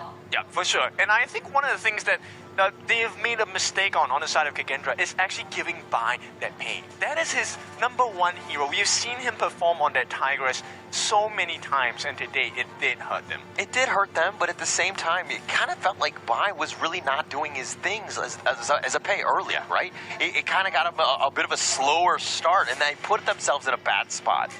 Put themselves in a bad spot, but it was mainly because obviously it's hard to catch the likes of Lanfeng on the Lung as well, right? Like, they need to make sure that he's either bursted out his ultimate, bursted down his flash, which then makes it, like we saw it towards the end part of the game, diving on top of the Lung, a burst damage comes through, deleted. Yeah, and that's initially, I mean, that's ideally how you want. I mean, if you find Pei, Bai, it's just a very easy target. You're able to just kill him. But then Lanfeng, again, uncharacteristic, we'll see it in the highlights. Once he got killed, I mean, you're literally throwing away your lead.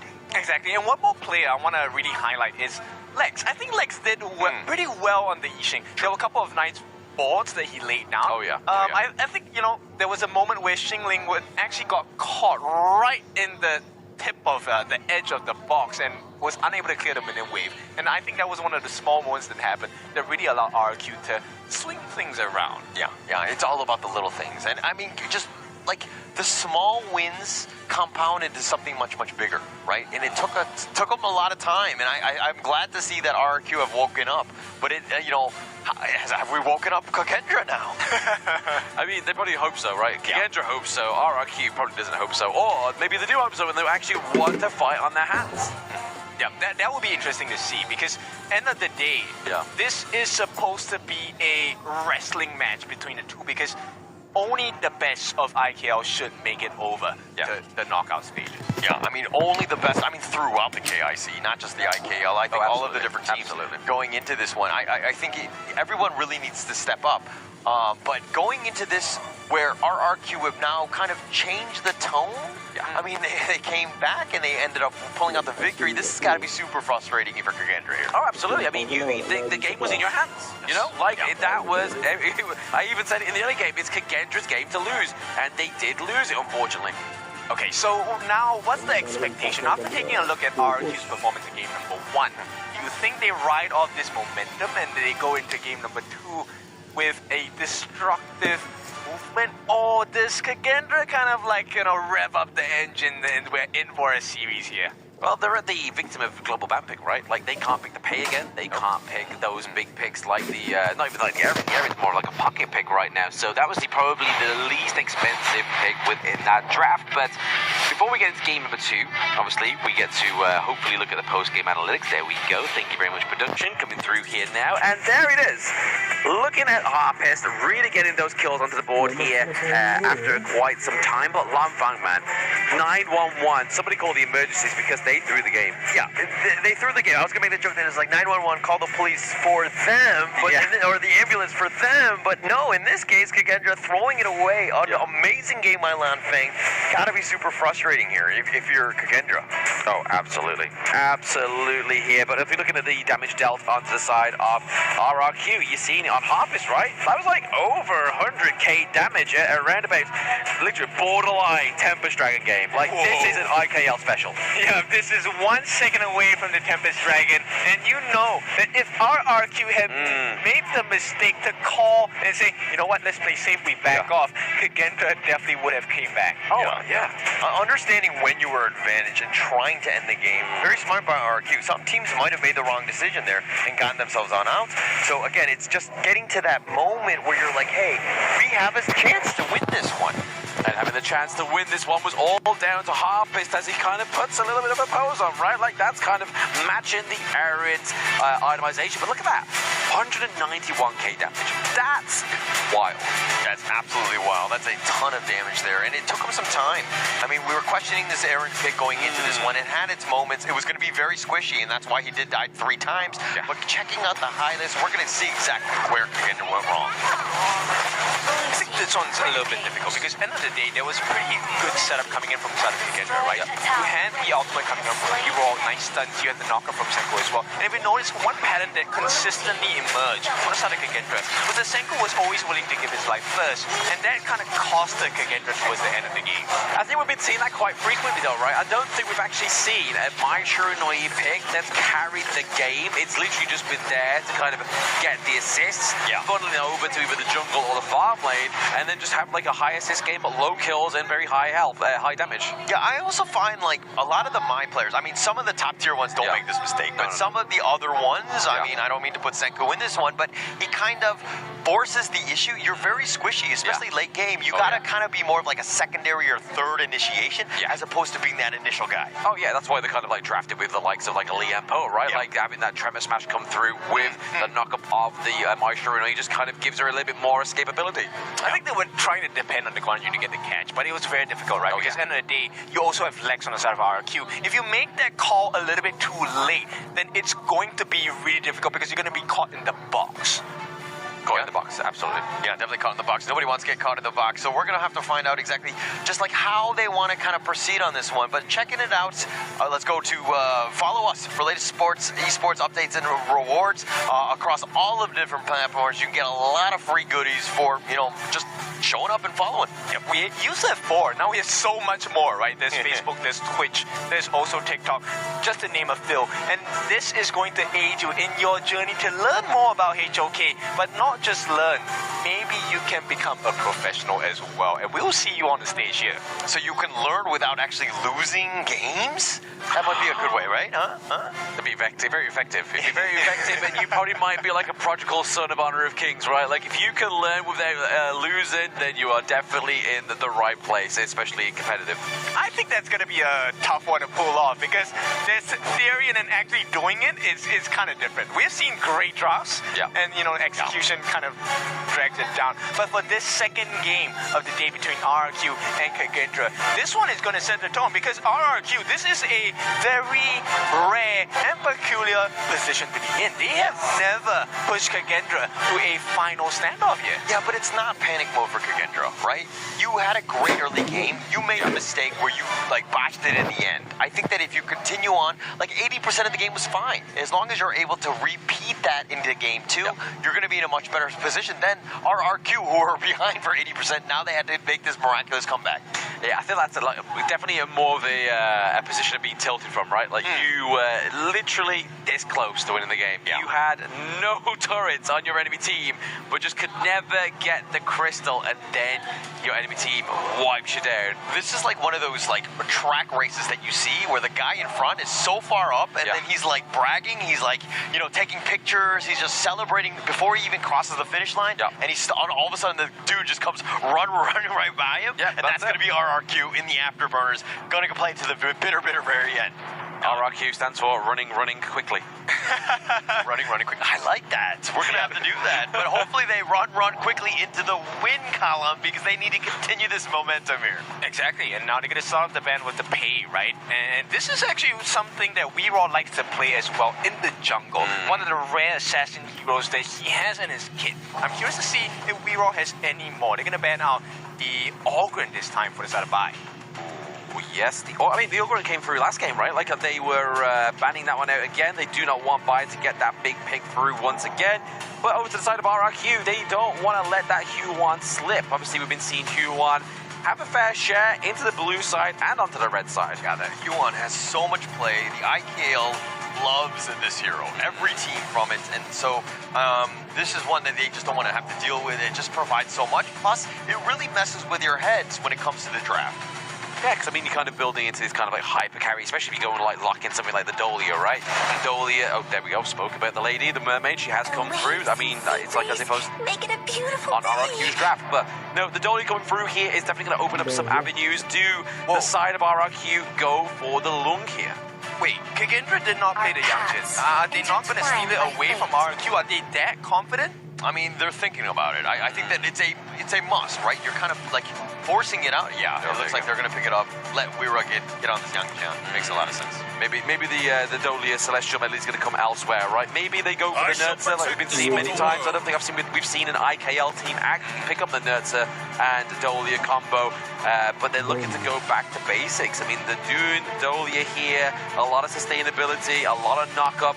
Definitely going to be at the forefront of these team fights. It's a buy classic. Yeah, it's not the worst thing in the world, right? I think that they definitely have a lot of play. Plus, you're picking up the Arlie here, which is a great pickup, especially in the last pickup that first phase. So it's going to be great for RRQ in that sense. Yeah, but Kagendra right now, they can pick up the channel, right? Which is exactly what they're going to do. So this is going to be a 50-50 matchup here. And I'm curious to see, RRQ, now you have the Celestial Melody on your hands. You have that second refresh. You want to add another option as well besides the Dune.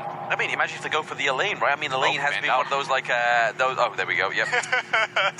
It's as if I'm coaching the game for both teams. I'm sick of this. Yeah, you know the coaches are just listening in. They're like, Clamp says, oh, Elaine, okay, we got it. Go. Yeah. Get the lane off the table. But no, Chano, good counter against the Arlie, but as well, I mean, the Diadeer is a good cash onto the Arlie also, so Kagendra maybe already having RRQ's number here. You still have a decent number of options, right? The Dolia one, you're kind of forcing yourself into that. The fatigue is going to be a bit of a problem for that top lane, though. They need a lot more CC, right? RRQ, the answer here is CC. You're able to crowd control this Yangjin and keep the Fatih at bay with crowd control as well. You will essentially have that winning formula. They're going to try with the pick. This is going to help with the sacrification. But the stuns as well. Yeah, I mean, the damage reduction also, obviously, onto the likes of the Young Jian is going to be a good way of running him down here. But Sanctification, more than likely going to go over to either Harpist or Bai here, but they are getting a little bit more late game assurance here for the side of RRQ. We're going for the Charlotte. Okay, well, the last two picks of the Gia and the Charlotte, for me, it doesn't really use as much of the Celestial Melody. Yes, you can, but it didn't seem like they got tremendous value out of this Dolia first pick. No, exactly. I mean, this is the problem. If they don't win with this, then they've just wasted it. You know what I mean? And then that means that they will obviously make a prio ban for it into the next banning phase, but then do they give over Pei? Do they give over the Hue 1? Like, what is RRQ's game plan after this if they don't win with this? Exactly. I mean, if you're saving the nuts, what competition are you saving it for, right? At this point, I mean, picking one of the strongest heroes at this current patch, the Yang Jian, who has insane amount of life steals and sustenance. I feel like RRQ, if they win this has to be a blessing to them. Oh, absolutely. I mean, their team comp is like backline heavy, right? Like, especially for the likes of Harpist and as well as Alex onto the Suya here. But Yang Jian's going to be a bit of an issue with, obviously, the Dune. Maybe the Wind Slash is going to be the culpable thing that stops him diving into the back line and taking down the likes of Harpist. I'm not 100% sold on the Geo pick. Obviously, the punishment can kind of lock into where Young Jian is wanting to go with that Hound. So, I mean, it has play, but I just feel like it's just so immobile where it really struggles, and the wave clear isn't amazing with just the Universal Law. Well, I think this is all dependent on that first blood, right? Which lane is it going to come from, and which team is going to give it over to the opponents? Now, once again, welcome into the second game of our final series of the day. Rex Regum Keon going up against Kagendra. But Legendras, make some noise, because you want to tie this series up, RRQ. They want to be the kings of kings and take this 2-0. Well, I mean, I like the understanding of, obviously, the Suya here onto Lex, because obviously, when you kill Chano's Wolves, you get those XP orbs. So really, you're kind of feeding over that level 15 cap a little bit quicker over to the side of Rex RRQ. Yeah, so it's more of a laning thing. Like, if it was in the mid lane, like a Milady with, like, the extra, right? The Mercs or whatever. I think that you're going to have a much better time, but, you know, Lex, it really comes back to this guy. Like, this pick, to me, questionable. I mean, it wasn't the greatest, but it has play. Let's see what Lex can do here. I mean, it's got good wave clear as well, right? Obviously, using the Universal Law is going to be able to wipe out those minion waves, but we'll do going in. Well, they do a decent amount of damage on our Harpist, who actually has to just limp away. Not a great start for him. No, absolutely not. You don't want to be sort of losing too much health right now. Obviously, they were able to get the first minion wave, which is probably the most important thing for Harpist on the early. Yeah, definitely going to help them out. I mean, Harpist is the number one guy. I mean, he goes down, you're losing a ton of damage. I don't really think you can even team fight from then. It's not a full-on 4 protect 1 type of composition, but it's close, especially with his early here. Very close indeed. But right now, obviously, Kagendra, as always, the fashion that they love to do is get that 3.2 gold lead here from the side of RRQ. Maybe even more if they do decide the first blood over into this mid lane. Yeah, on the Kagendra side, it's all about hero, right? Young Jian, is he able to get going? Yes, he doesn't have the Celestial Melody that 663 might provide, but this is still a situation where, like, let Weira shine, right? Yeah. You know that Lan Feng is the old reliable. He's gonna do his damage, but it didn't seem like anyone else was really picking up the slack as well. I mean, it's late game, right? So obviously, I don't think the Lan Feng, if they put the pressure on here for the side of RRQ onto Lan Feng, then getting to that late game can be really difficult for him, and may never actually get online, especially if RRQ can actually quicken up the paces. Yeah. I think paces, I like that word here, because it's going to be key, right? You want to be aggressive. You want to be taking things away. And Weira right now, it looks like everybody's just kind of sticking around. Ihans is even helping him farm.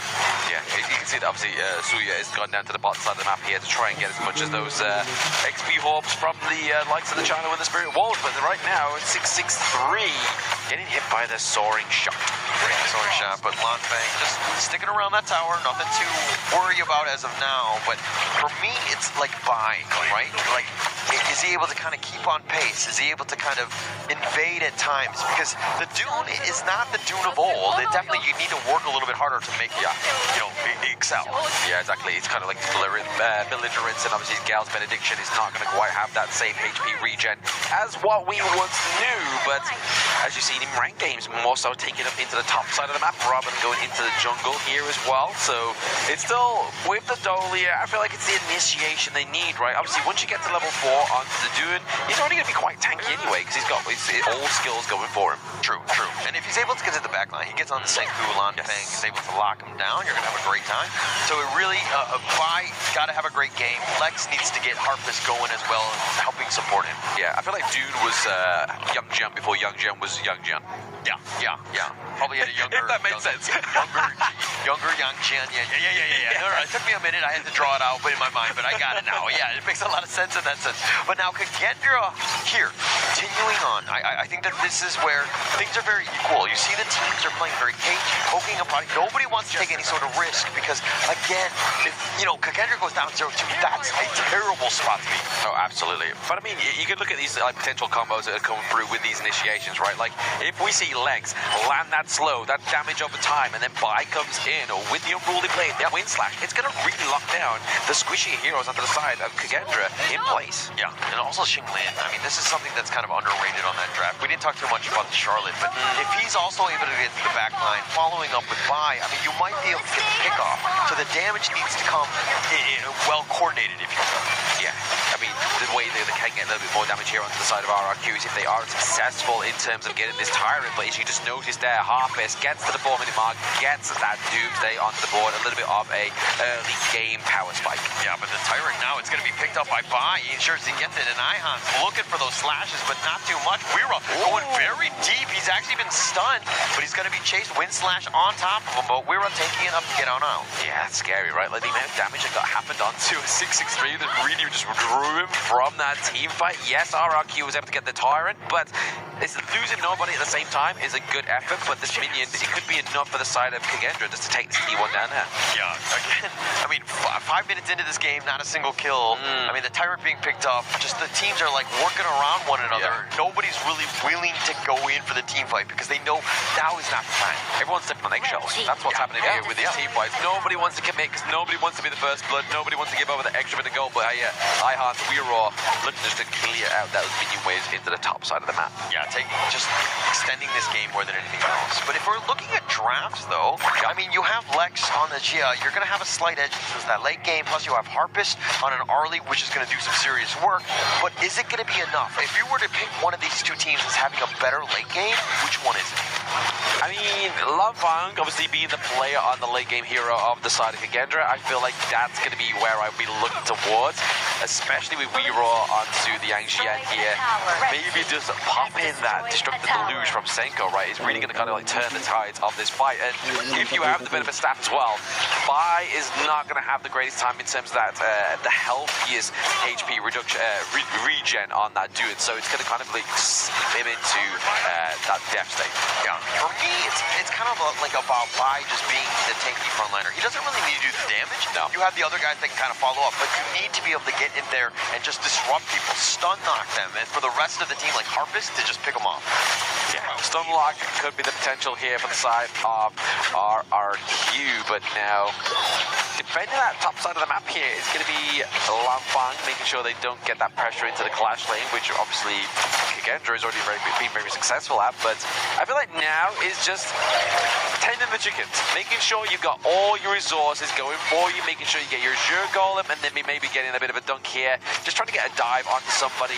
Weira is looking a bit trigger happy. Yeah, looking to be very happy in that sense. I mean, he wants to fight, but I think that for now, Kagendra on the side, they're like, yeah, we gotta hold up. We gotta, as you're saying, tend your chickens. We gotta just farm what we can right now. We'll get there. Like, we don't want to just fight this because we're not really an early comp, but now Bai is gonna be over the wall finding it, and with that universal law just zoning them away, they find Bai, but he's gonna be just kind of walking off of this one.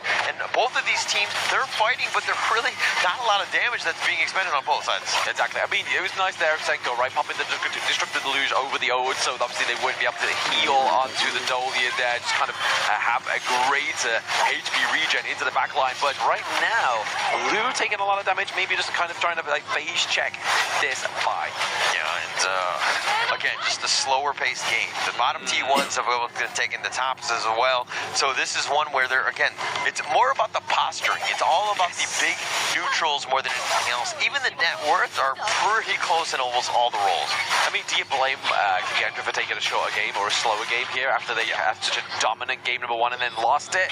They really don't want to do that again. Yeah, but you know, if you had that lead, you take an advantage. But now with this drop, it's a little bit different. They're not able to find it, but they find 663, and that's going to be a pickoff, and that goes the way of Lan Feng. That's going to open things up. Kagendra on the prowl. They're going to just continue chasing, but they're not going to really find anything. Qinglin and Bai, just too much speed. I mean, they got 663, right? Obviously, taking that off the gorge here for momentarily is definitely going to put pressure onto Harvest. Yeah, taking that away, and Lan Feng actually stealing away the Crimson Golem, so they'll be happy with that. Good turn of events for Kagendra here.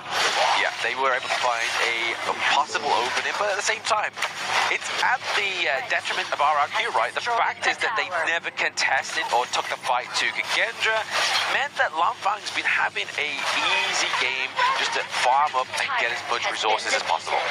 And Lan Feng, he's got to be kind of, I mean, hitting himself, or like in the sense that, like in game 1, didn't have, I mean, he was 9-1-1. Yeah. But the one time he died was the time that Kagendra like lost, right? So he's like, okay, I got to play a perfect game. I cannot die a single time. I need to carry this team to victory. Maybe it's a little bit too much weight on his shoulders, right? I mean, that can definitely kind of crush a player in this competition because they have so much going for them and they have so much expectations from either the coach or themselves to perform and get that team into a further state within the KIC 2025. But right now, both teams fighting around and posturing. Oh, they found Qinglin. They had the numbers advantage. He was continuing to fight 1 versus 3. The rest of the team were not there to help follow up, and now with having an Earth mode, Bai taking a decent amount, who has to unruly blade, but they have the universal law to kind of just deal with the minions. But look at how Ihans is taking advantage of that space. Yeah, just basically demolishing that T2, the top side of the map here as well. But RRQ, respectively, and in a mirror fashion, almost got the T2 down to the bot side here, especially with the help of the minions, but they've really got to kind of put an eye on that top side of the map for RRQ. They don't want to lose their T3 this early. Yeah, I mean, they can't. I think that would be an absolute disaster. It's only 10 minutes in this game. This game is very close, even still with like a 3K network lead in favor of Kagendra, but they find the target that is Bai. He wasn't able to get out, and now 663 is on the run. They get the pick off, and Weira is starting to turn it up, and this is why Yangjian is just a meta pick at this point. A meta pick at this point, and they're not even got the Dolia, you know? Like, they don't need that kind of double in and out, diving onto the back line. They don't need the double ultimate here. They are proving that a standalone Yangjian pick is not that bad. It's not that bad. It definitely has its place, especially when you have Weira piloting, and I think that they're going to be in a fine spot. Yes, if you had that Dolia Celestial Melody, it takes it to the next level, but it's still good enough as long as you're picking the right moments. That's the whole thing about Honor Kings as well, right? Picking the right moments, making sure that you are kind of just spamming your skills. Because if you spam your skills on something like the Yangjian, or you don't get the last hit or kill onto a creep and it doesn't refresh that skill quick enough, you've then kind of just denied yourself maybe a potential team fight play. Yeah. Making right decisions and good ones is a huge part of Honor Kings, something that I do not do well myself. But here we go, Bai. He's going to unruly blade on back. He's going to get to safety. Now Kagendra looking to siege the top lane. They're going to put a stop to this one. Obviously, sending Arpis there just to get the gold from the minions, but also just a quick decimation of that minion wave. They're really going to put that space to breathe here for the side of RRQ. I feel like they just need to put some pressure into the bot side of the map, right? Like, try and make a little bit of a play macro-wise. Yeah, macro-wise, but I mean, Kagendra, on the other hand, they're just going for the mid lane. They're taking the Crimson, or they're looking to contest, but they're just like running it down at this stage. They have a bit of an advantage here. Yeah, forcing away using that Sorin shot is going to be a good call here for the side of Kagendra, getting the T3 top side of the map as well. Maybe trying to force this lonely Canyon minion into that T3 into the mid, but not quite going to get it. Yeah, RQ are going to just hold on this one. They lose the top T3, but Kagendra using the space, turning it into a Shadow Overlord, assuming that they're not contested here. I felt like they will be contested, right? Like, RRQ, they can't let them just take a Shadow Overlord, but they did. They did. But it's all thanks to the team of Kagendra. Yeah. I mean, 663 got a little bit low, so they were like, oh, okay, actually, we can't really fight into that. Nobody's really in position to make the proper play. Kagendra, getting away with it. The only way we murder is going to be Kagendra in this game number 2. They did it in game number 1 as well, right? So I don't feel like fully commit to this idea that Kagendra is going to win in game number 2 because of what happened in game number 1. Yeah, all eyes are on Lanfeng, right? If he dies, we got a problem, right? RRQ have that opportunity to come back in this one, but Lanfeng, he hasn't died. His position's been great. He's been doing a lot of damage as well. I feel like they're really going to rely on Shinling to try and get the dunk onto Lanfeng, right? Because anybody else finds it very difficult. Yeah, and this is the kind of the problem that I have with this Gia pick. Yeah, you have Universal Law, but cooldown's kind of long, and now, like, the waves just clearing in. Like, really, how much damage can you do? I mean, we can see that obviously he's level 17, so Sanctification has going to be placed onto one of the heroes of RRQ. I've got a feeling it's Harpist, considering he's like 2 levels ahead of the Vi, and that's going to be really good given the side of RRQ. Yeah, mid T3 going to be going down. Harpist is, of course, your winning condition. He is the guy, but losing the bottom one as well. Now the base wide open. RRQ, all hands on deck on defense. The defense has to be good here on the side of RRQ because you no longer have any higher ground turrets, which is going to be a problem here. And we've seen it time and time again. Teams come back from this territory, even when their back's against the wall. They go for a good defense. They get the pick up. They find Lanfeng. That's going to be the huge opening that they were looking for. And now Ihans is in a bad spot. He does get the pick up on a Harpist, so he turns this around. That might have been enough, but it looks like he's going to get away. No, by making him pay. And now Weira's in a bad spot. And again, he looks like he's going to be picked off. And like deja vu of game 1, losing Lanfeng, turning it into much more, not even having a T3. Does RRQ come back again? Is this just like RRQ's mental, right? It's like, you know what? Let him push us to the crystal, and then we'll wake up, and then we'll win the game. Yeah, I think so.